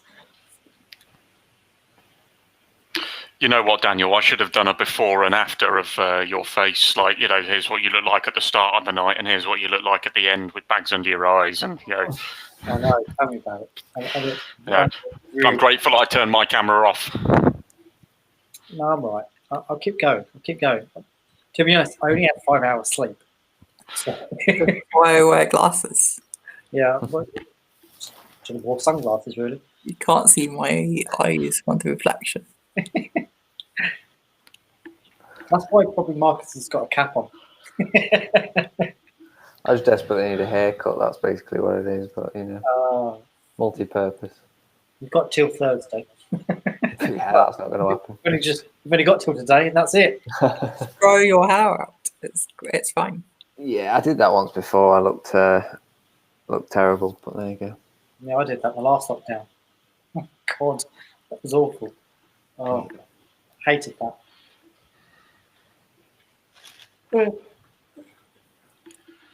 Yeah, so North Carolina, Ohio, Florida, Michigan, Pennsylvania, Texas, and VA. I can't remember the other one now. What's VA? What's VA, Catherine? You might remember this. Actually, I'll Google it. 10,000 votes in it in North Carolina. Wow. That's just nuts. Or Virginia. Virginia. I like how we both did that at the same time. Oh. It's all right. We might start seeing things come through in the next 5 minutes, hopefully. Oh, I hope so. Now, I wonder if Biden wins, could we see AOC in the cabinet? No? I don't think so. Why? Um, Probably too progressive for Biden. yeah, definitely. But could we? Now this is a really now I really started speculating massively. Could we see Bernie Sanders in the cabinet? You're more likely to see AOC, which I think is a very outside chance. What about oh no, what's her name? Oh, she was in the primary. I've literally just forgot her name. Elizabeth Warren. Who? Elizabeth Warren. Are you talking about? No. Hillary Clinton. Well, you never know. No, because she'll need to. Well, no. I think anyone. I wouldn't recommend emailing her if he is going to invite her. The president can invite anyone to be in the cabinet. Yeah, I was just thinking that. What I don't know why. I think any US citizen is. Yeah, no, it's true. 'Cause you look at what Trump's done with the cabinet. Because obviously, with his cabinet, I don't think there may have been maybe less than 10 people that were elected. Yeah, Yes, it's just the way US politics is. Anyway, who were you thinking of? Oh, is it Elizabeth? Elizabeth Warren. Are you talking about? Oh, it could be. I really can't remember now. Kamala Harris. You would hope she's going to be there. Well, she's his VP, so Yes, I know. I'm joking. I could see Elizabeth Warren in the cabinet now. She's kind of more on the centre left of American politics. Mm. Wouldn't it be ironic if he appointed someone like Julian Castro, who, of course, has come over from the Republican Party? It wouldn't surprise me. No. Elizabeth Warren. Yeah, that's who I've been saying for the past few minutes. Definitely should have taken that before and after photo. Shut up. Oh, what about Pete Buttigieg? That'd be interesting. I could see Pete Buttigieg being part of his cabinet. What though? That would be an interesting thing.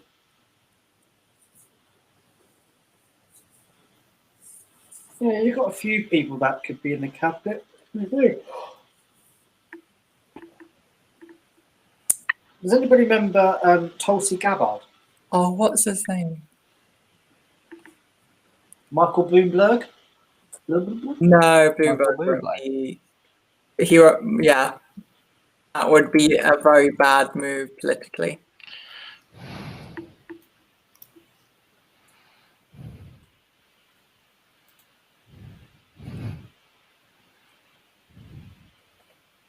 I think Michael Bloomberg was just about the best thing that's happened to Joe Biden in this race, because almost as soon as Michael Bloomberg entered it, Joe Biden pretty much started winning.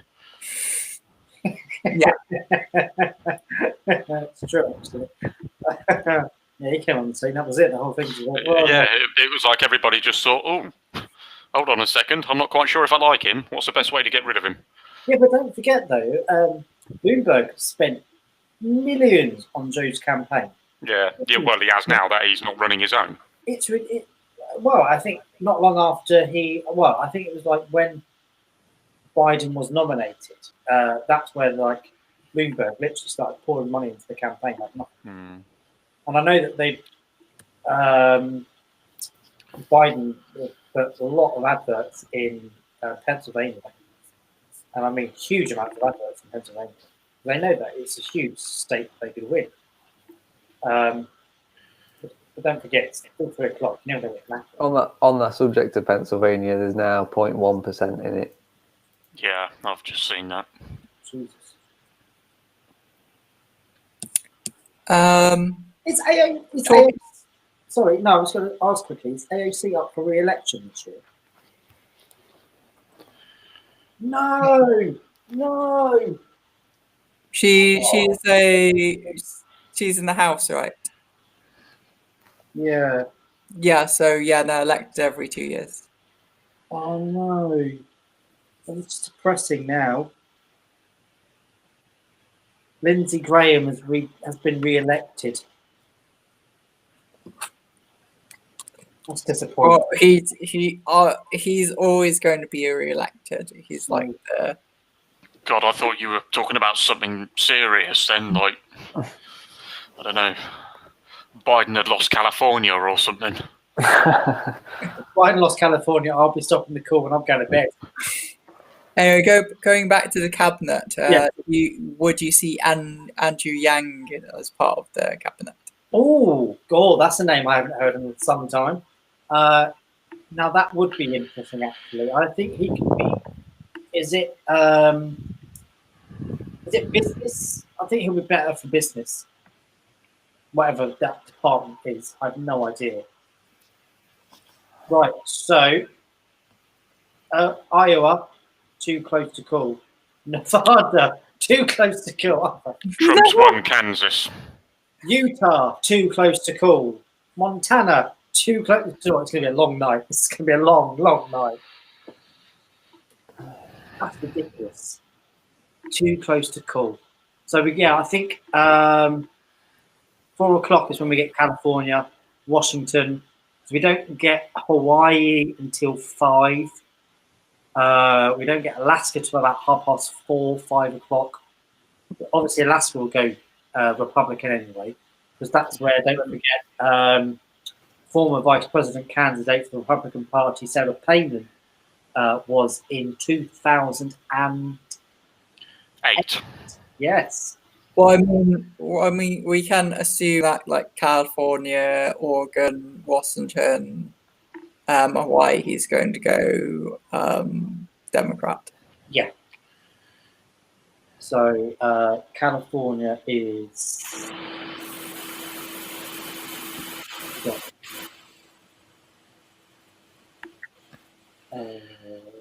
What is? Is it just me, or has anyone else become less optimistic all of a sudden? I've become really, really. Yeah, we're like looking at like Florida Hmm. and I there. That one. That one I can't say. Iowa. Pennsylvania. It's kind of not looking as promising as I would like it.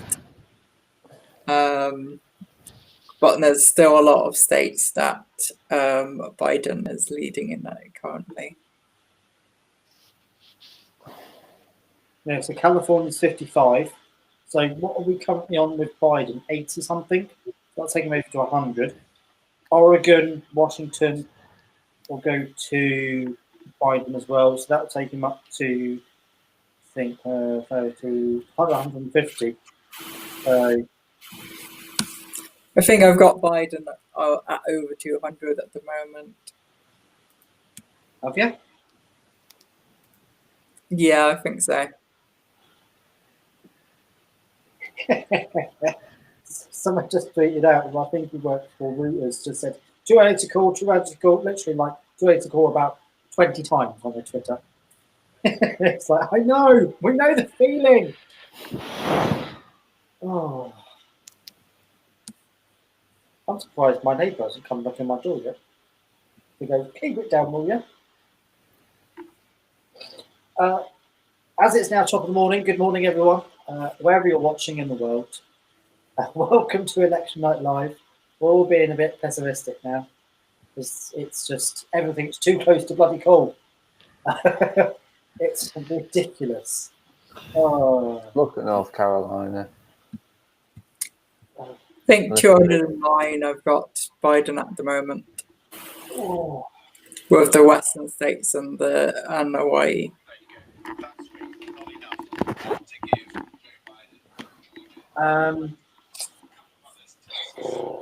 I was going to say something really depressing there, but I thought, no, that's not. It's not to press anyone further. I'm annoyed Lindsey Graham got re-elected. I was hoping he was going to lose.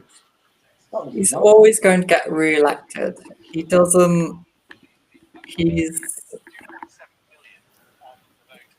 like Jason. He just doesn't die. That is being fed in through the night, and that does skew towards Joe Biden. So it's still close in Texas, but things looking okay there.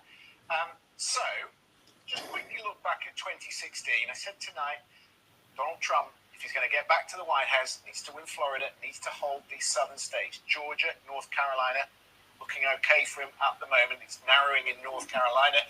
Texas, not great, but it's in the red column for now. So we're starting to look, as we were saying at the early part of the evening, at these Rust Belt states up here in the Midwest. What it probably means for us tonight is we might not get a result. Because Arizona on its own, if it turned blue for Joe Biden, wouldn't be enough without a couple of these states in the Midwest. So Pennsylvania will become crucial. They're only in the early part of the count. 21% of the vote counted. Donald Trump has a 5-point lead. Let me show you the absentee ballot. 40%.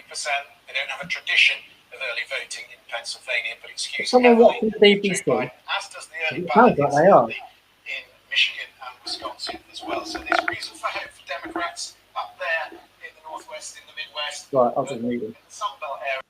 Sure. There we go. So if you want to come back on, just like private message us.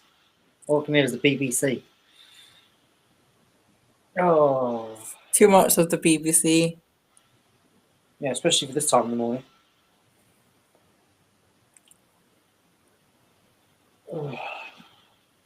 Just abolish the BBC already. I haven't seen Bernie Sanders anywhere yet, so got to wait for his result to come in. Obviously, he'll get re-elected. Yeah, I don't think there's a question in that. Actually, that's a good point. Do you know what his district is?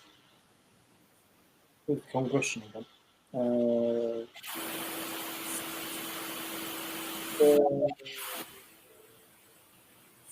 Sanders is no idea. Let's have a nose, shall we? At Vermont. Good idea. One house. Senate. Where is Vermont? He's a senator. They're not up for election. Oh, I know they're not. I thought they were. Oh, that's all right then. Don't know why I thought he was. Shows us how much we know about US politics. Yeah, I know. Turn the BBC off now, Joe. Yeah, sorry about that. I just wanted to get their perspective on things. Basically, it sounds like from them that they're not actually counting the absentee ballots in any of these. They're not in Pennsylvania. Well, it says they're not in Florida either, Oh, I think. Was it Florida or Texas, I think they said. I'm not sure. So when will they, do we think? Good question.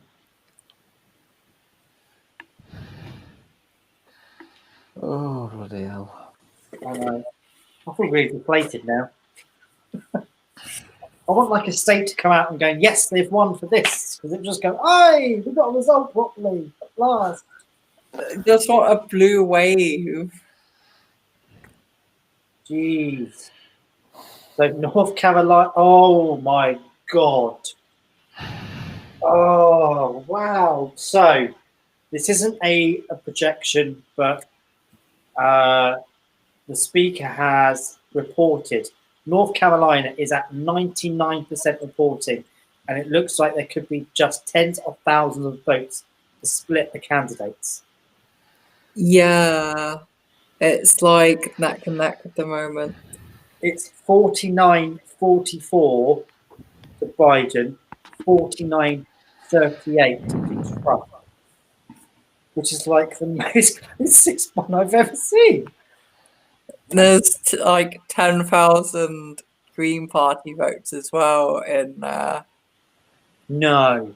Oh no. North Carolina, and at this point, I'm just like, you shouldn't have voted Green Party. I know that's going to be really controversial, but yeah, why did they vote Green? They voted Democrat. Bastards. Sorry. Mark it. Yes, AOC's got re-elected. At last, some good news. That's it. New York's 14th. Well That's done. it. We can go to bed now. Not yet, no. Oh my god, another one. Maine is so close. Arizona looked like it's kind of leaning blue. Hmm. Oh, It's Yeah, 50. Arizona 70% reporting, 54 to Biden at the moment. Yeah, that's with 70% of the votes counted. Yeah, So Arizona's looking promising at the moment.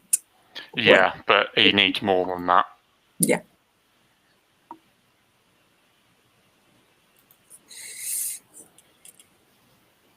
but yeah, no, going back to Biden's potential cabinet. Now, Andrew would be quite good. It would be quite interesting to see if he actually got put in the cabinet. I don't think he would get very far with UBI now. Well, no, that's very true. Can you imagine that? A UBI in the United States? That'd be quite something.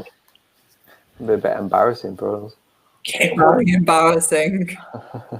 Wow, yeah, that would be. Yeah, but then don't forget, the US haven't declared a climate emergency yet, so we still wait for that.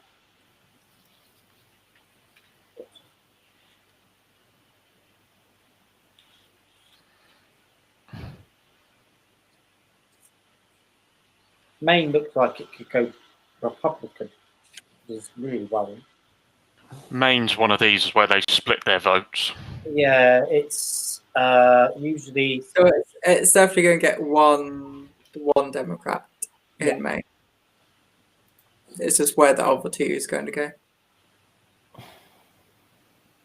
So I'm looking at CNN and they're saying that if Biden got Michigan, Wisconsin, and Nevada, he would just win it by one. He's quite a way behind in Michigan and Wisconsin now.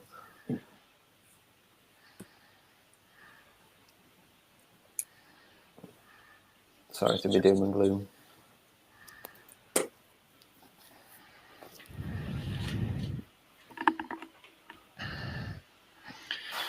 So Trump is winning at the moment by 1.5 million popular votes, but obviously that's before California, so that's going to swing towards Biden once that starts being declared.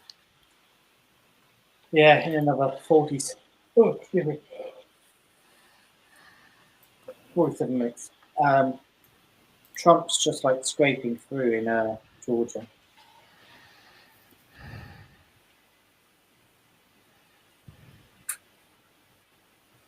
And North Carolina, apparently. Jeez. Oh, it's good. It's good. I don't think we'll be finishing by 6. I do find it hard to believe that like people actually consider voting for Donald Trump. Yeah, but then you can say the same over here as well. With like Boris Johnson. Yeah.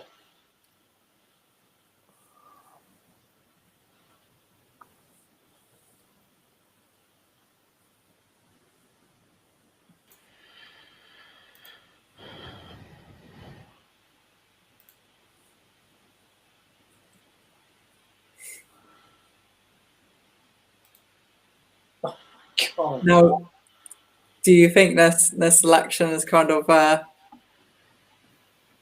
will show what a Boris Starmer election would be like? What, too close to call in like loads of constituencies? Can't just be like a nightmare. Yeah, but then don't forget, with the UK election, we then have an exit poll. with the US, it doesn't have that. I think it's slightly different here because of Scotland. I can't see anything at the moment, at least. I couldn't imagine anything happening in Scotland other than the SNP taking almost everything. It does. No, I support Scottish independence. It does worry me a little that if Scotland loses, if Scotland leaves the union, then the Tories will just have full reign over the rest of the UK for. That's why we need the next election to Starmer not to quite make it, and then form a government with the SNP with the condition that we get PR. That's what we need. I think Labour are quite a long way from even having that. So I think from what I've seen, only 93 constituency local parties have declared their. I think it's 98 now. Yeah, but they're a long way off because they've got, I think, nearly 500 parties, so they've got a long way to go. That's true. Although 76% of the membership support PR. Yeah. So, but it's then dependent on then how conference then votes on that motion. So it's about PR. Yeah. It will be huge if they did that. Mitch McConnell's just been re-elected. Sadly. It's always going to happen. Yeah. Yeah, these are in quite heavy Republican areas, so yeah, it's no surprise.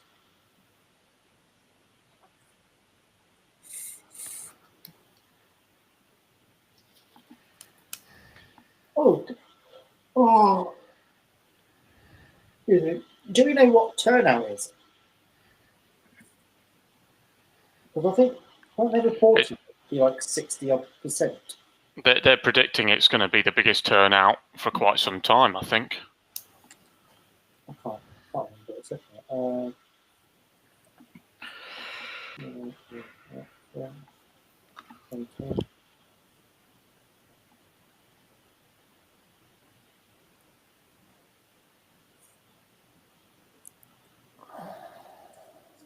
I don't know where on earth it's going to be. I don't think they really know that until they get quite final amounts to count.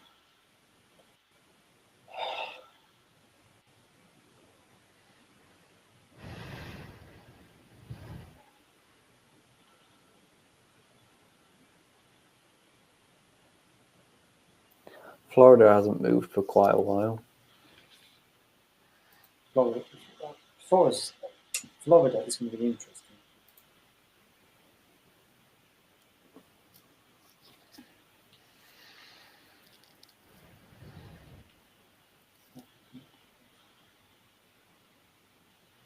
Looking at where we are, the House.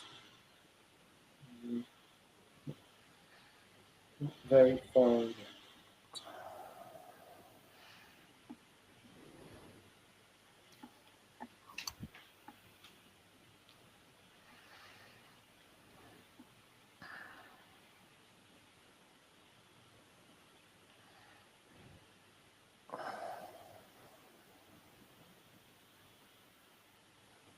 I think the House could probably end up staying Republican.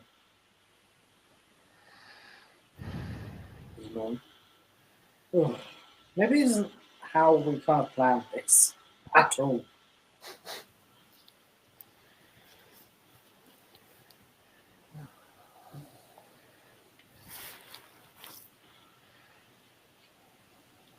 What is going on in Washington? Leaving. What is leaving?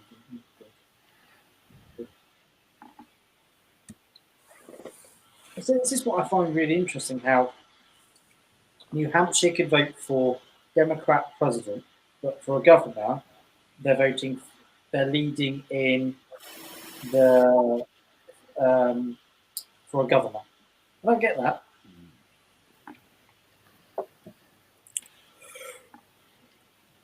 So, do you know what I've been re-watching? I've been watching The West Wing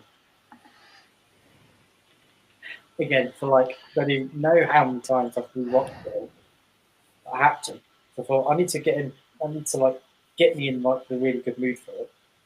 But yeah, I started watching it last night. I don't know why. No, not last night. This is so neoliberal now. I know, but I like it because it's exciting. Of course you do, because you'll love them. Thanks for that. That's nice of you. Thanks. Cheers for that.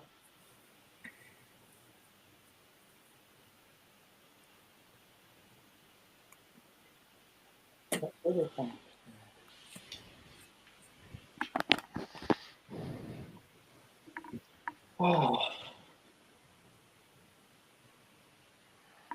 If Biden doesn't win Pennsylvania or Michigan or Ohio, then I'm calling it a night. I'm going to bed. Yeah.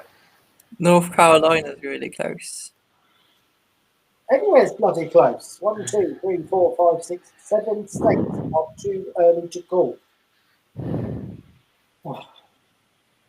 Though Biden is leading by apparently from back on here is 89 to Biden and 72 to Trump. A long bloody way.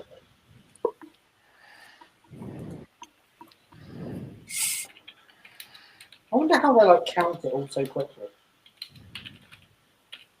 But it's what? What time is it over in the US? Well, they do in some states they do have voting machines. And in other they have like cards that they read and stuff. So it's Okay.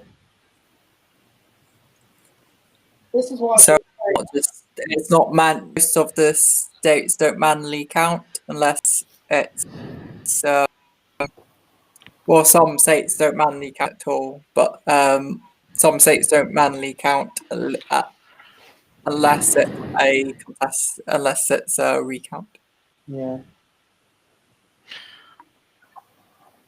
I'm wondering. I don't think we're going to have a winner tonight. I don't think we will either, actually. No, I think it's going to be close, and then it's going to be dragged on for the next couple of months.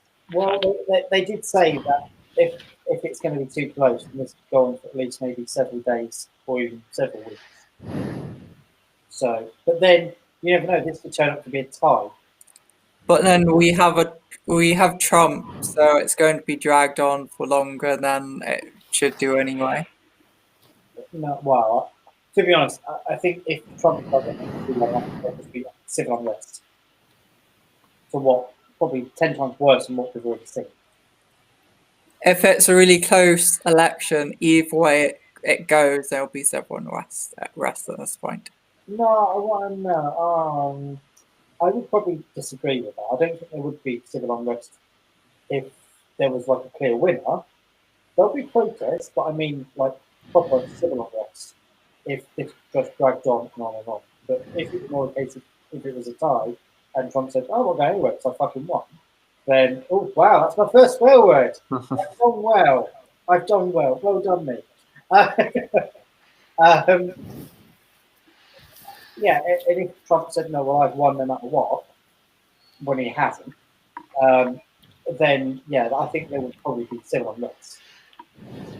So I think Biden will obviously want to try and speak to voters and say, look, keep the peace, keep calm. The normal thing you would expect from a guy like that. But I think with Trump, no, he wouldn't care. But I don't know. We'll have to see what happens, really. But I don't think sorry, Catherine. I was going to say, we've talked about if Donald Trump would concede, but would Joe Biden concede? I would hope so. Probably, well, really, for the sake of the party, for the Democratic Party, you'd hope he would. You would like to think he'd look at it more from that perspective. In many ways, I wonder if Hillary Clinton also looked at it from that perspective, because I'm sure. Yeah, Yeah. I'm sure. Yeah, obviously Hillary Clinton. I would have expected her to concede, but I don't know about Joe Biden. another thing that I've just brisked through and realised actually in the back of my head that we've not spoken about is there's been at least 2 government shutdowns over Trump's first term, and I don't think that's ever happened before either. He was very quiet on the first one. I remember that much. Yeah, that was to do with the budget, though. Yeah. Yeah. So that wasn't really anything he needed to stick his nose in over. But then I think wasn't the second one over like his wall. Yes. Yeah. Now that's another ridiculous system that the US have, because of course, when the government does shut down, all of the federal workers, so to speak, they don't get paid, whereas all of the politicians do. No, that's a good point now, actually. Yeah, well, again, it's been something that's barely been spoken about during the election. And yet, you know, during normal times, I know we're not in normal times, it's something that you would have thought would have propped up every now and then. This comes down to their constitutional issues and just how they don't address them as well, because they should ring-fence funds for the federal workings of their government, whether they approve the budget or not. Yeah, but don't forget, with the budget, it's like 7,000 pages long. Yeah, but they can at least keep the government departments running that they have if they don't approve the budget. Yeah, they can still keep paying their equivalents of the civil service and the national security councils and so on. Yeah, exactly. Rather than sending them home empty-handed to their families. No, but I thought that if they don't pass the budget or it doesn't get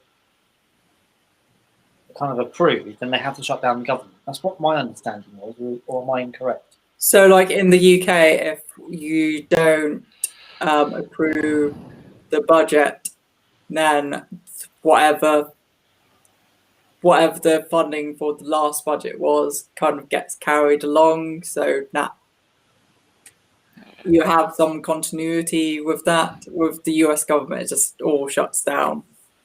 So the US is unique in that it does that, because no other country is that the case. Yeah, I think that's probably part of the reason why they don't have a national health service. I think, though, one area that is omitted from this budget of responsibility is its armed forces. Yes. Which is another thing that's not been really discussed, not really at massive depth, which is national security. And that, okay, it's cropped up, but it's nowhere near as much of a big factor. And thankfully, I actually think healthcare has been more of a factor in this, because, of course, we now have a debate on the Affordable Care Act in the US, more than, you know, how many nuclear bombs should we have in our arsenal, as a matter of debate. No, that's actually quite interesting, actually. Even if, like, with the budget, you don't have, like, the US Air Force or the Navy or whatever shut down, that still carries on, which is interesting.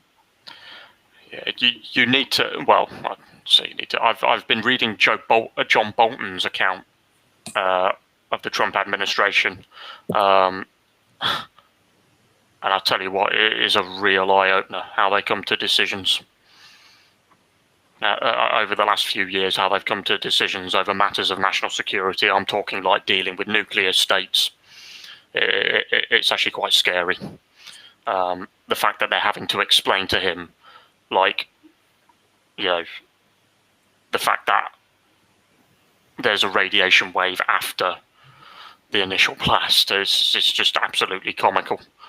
John Bolton refers to the people that try to keep Trump calm and keep Trump informed, if you like, and trying to have reasonable discussions with him. He calls them the adults, trying to calm down the toddler who's having a tantrum. By the way, I don't agree with most of what he said in his book, but it is an eye-opener. I must admit, I'd be quite interested to read what he said. Actually. Sorry, say that again, you're breaking up. I'm sorry, I said it'd be quite interesting to see what he has actually put on there. It'd be quite interesting to find out. FYI, John Bolton is spoiling his ballot this election. He says he's going to write over it Reagan. Of course he is. Which, of course, is the first administration he served in. Yeah. Oh, that takes you back. So why don't you want to go back to Reagan? And he was only a one-term president too. I'm surprised I remember that. What happens when you watch too much CNN? Come on, Marcus, give us an update. Give us something exciting. Please. Because if not, we'll all probably just go nuts. Well, I've just been doing some maths. Okay. I think, bear with me on this, Georgia could be a deciding factor. I think if Trump takes Georgia, I think he's done it.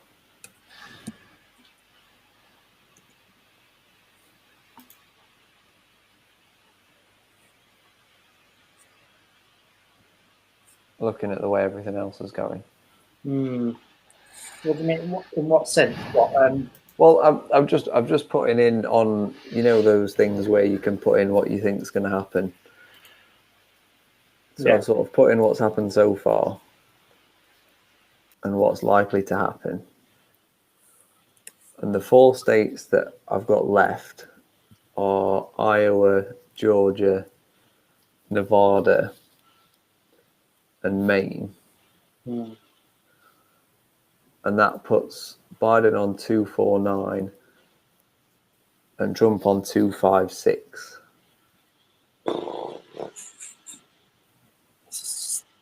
It's just too close. So with 4 states left, Georgia being 16 college votes, if he takes that, then he's done it. Yeah. It's depending on how the rest of the votes come in, really, per state. That's what's going to be the cool. There's just been something else that hasn't been confirmed yet by AP, but the Democrats have retained control of the House of Representatives. That's a start. But I think we're kind of expecting the House. It's the Senate we need to look for. Anyway, carry on. Sorry, Marcus. No, I mean, yeah, because Iowa seems to be going quite heavily to Biden at the moment. But that's only 6 electoral college votes, not really enough. Let me see what Nevada, depending on how Nevada goes, that would still not be enough because that's only 6 as well. I don't like it. No, I don't like any of this either. Really don't.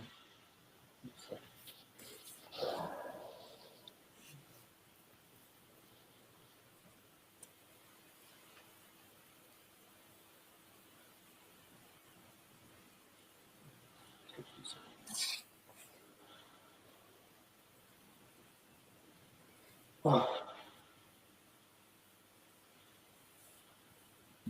No, let's have a look. Reset. Oh, something just come in. Oh, here we go. So, where are we at the moment? Guardians declared Missouri for Trump. Sorry, what was that? Guardian has called Missouri for Trump, which was probably expected.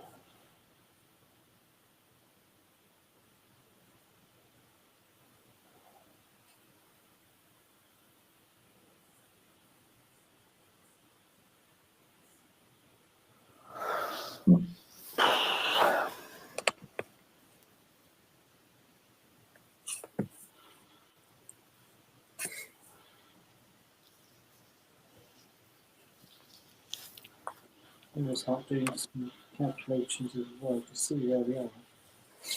So, Can I share my screen with you somehow? no, I don't think so.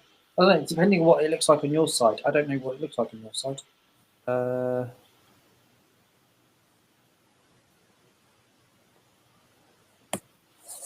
You can see if you can try. Let's have a look.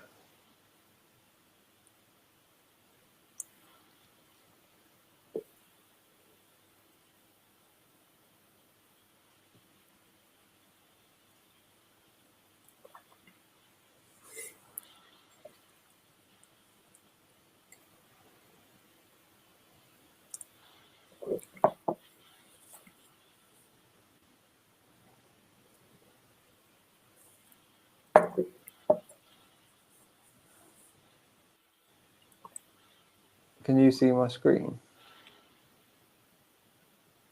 Yes, I can't. I can at the bottom. Do you have to allow it somehow? I have Spotlight. There you go. See that? Everyone else can see that, yeah. So that's what I've got. And that's based on what's come in so far, what's likely to happen. So 249 and 256. So if Trump takes Georgia, that puts him on 272. Jeez. Not so sure about Arizona. Okay.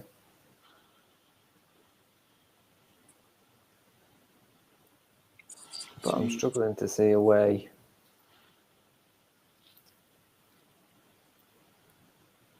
that Biden can do it now.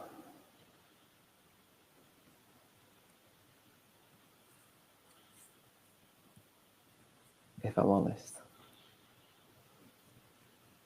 Which is pretty depressing. What's Twitter saying? I'm sure Twitter will know more than me.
Uh-oh.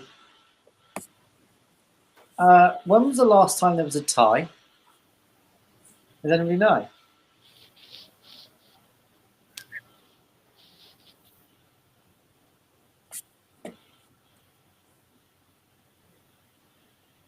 So what was that? When was there a tie in the US election?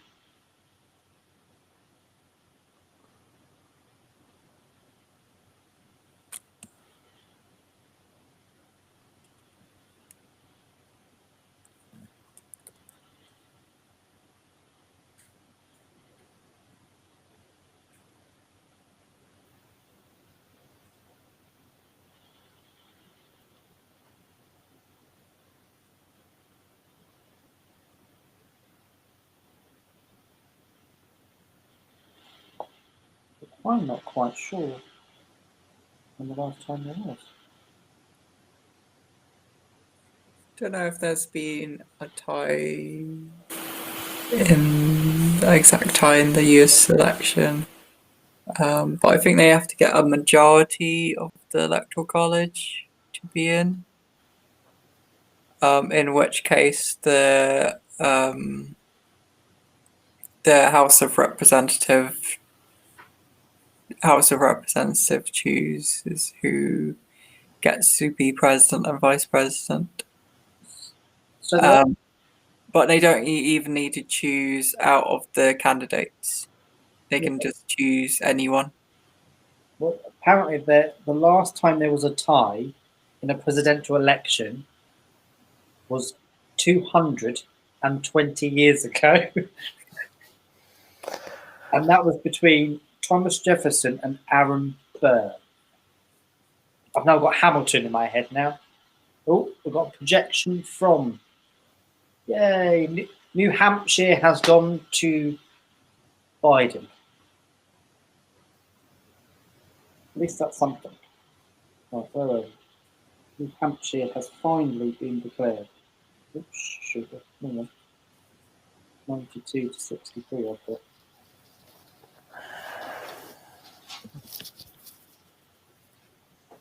Kansas has gone to Donald Trump. UK has gone to Donald Trump. I really am shocked that it's this close, given everything that's happened.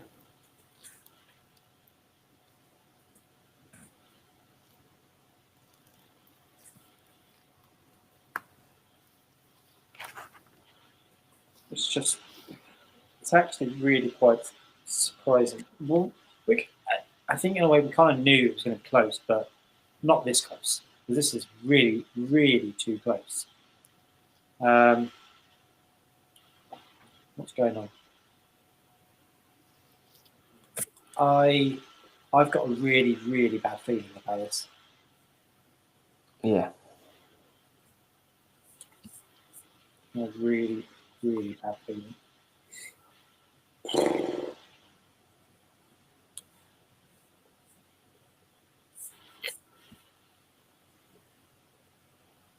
I don't like this. I don't like this. I've just realised as well on that prediction that I did, I've got Biden taking North Carolina,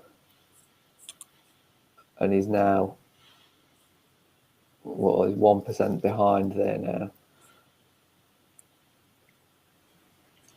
I think if Trump takes that, it's over, to be honest. Well, Arizona's looking more 75% counted. Arizona could go towards Biden. Mm-hmm.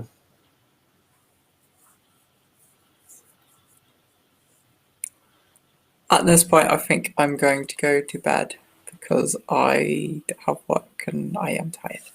No, that's fine. I think I might do the same because I'm getting quite tired now. Just to lay down because my buttocks hurts because I've been sat on it so long.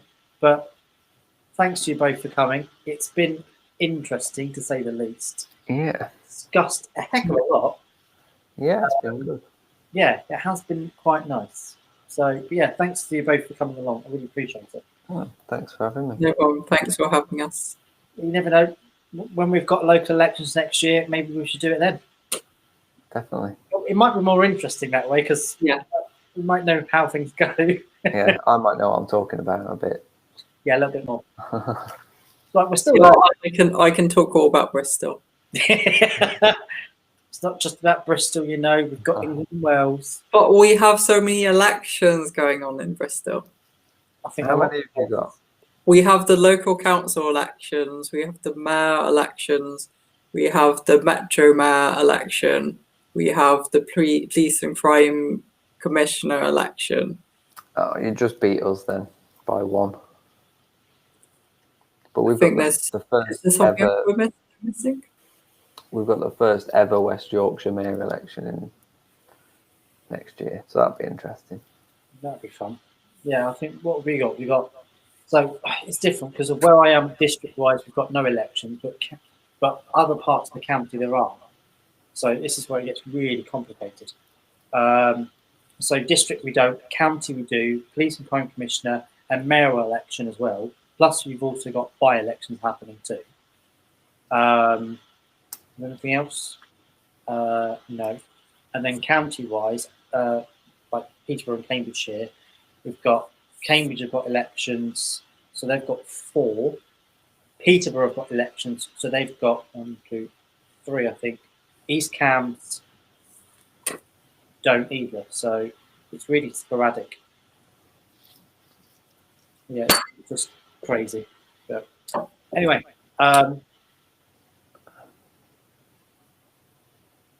it could come down to 4 states: Arizona, Pennsylvania, Michigan, and Wisconsin. Oh, for God's sakes. Oh, never mind. Right, let's go and chill out on our beds. And for those who want to go to sleep, go to sleep. Yeah. I'm going to try and not go to sleep because I might actually wake up a little bit. Yeah. Talking for like 5 hours is a bit exhausting. We definitely live in the worst timeline where Donald Trump could be president again. Yeah. That's, For wow. 4 more years. Wow. Yeah, that would be depressing. Never mind. Anyway, thank you all for coming. Thank you. And I'm sure we'll probably talk sometime tomorrow to think what on earth happened. Yeah. Yeah. Either way it goes, it'll be interesting. Hopefully not crying. Lots of crying. Oh. We'll need lots of drinking. Yeah. For tomorrow night. I'm going to need it. Right, anyway. We've got I know. Right, take care all. Bye.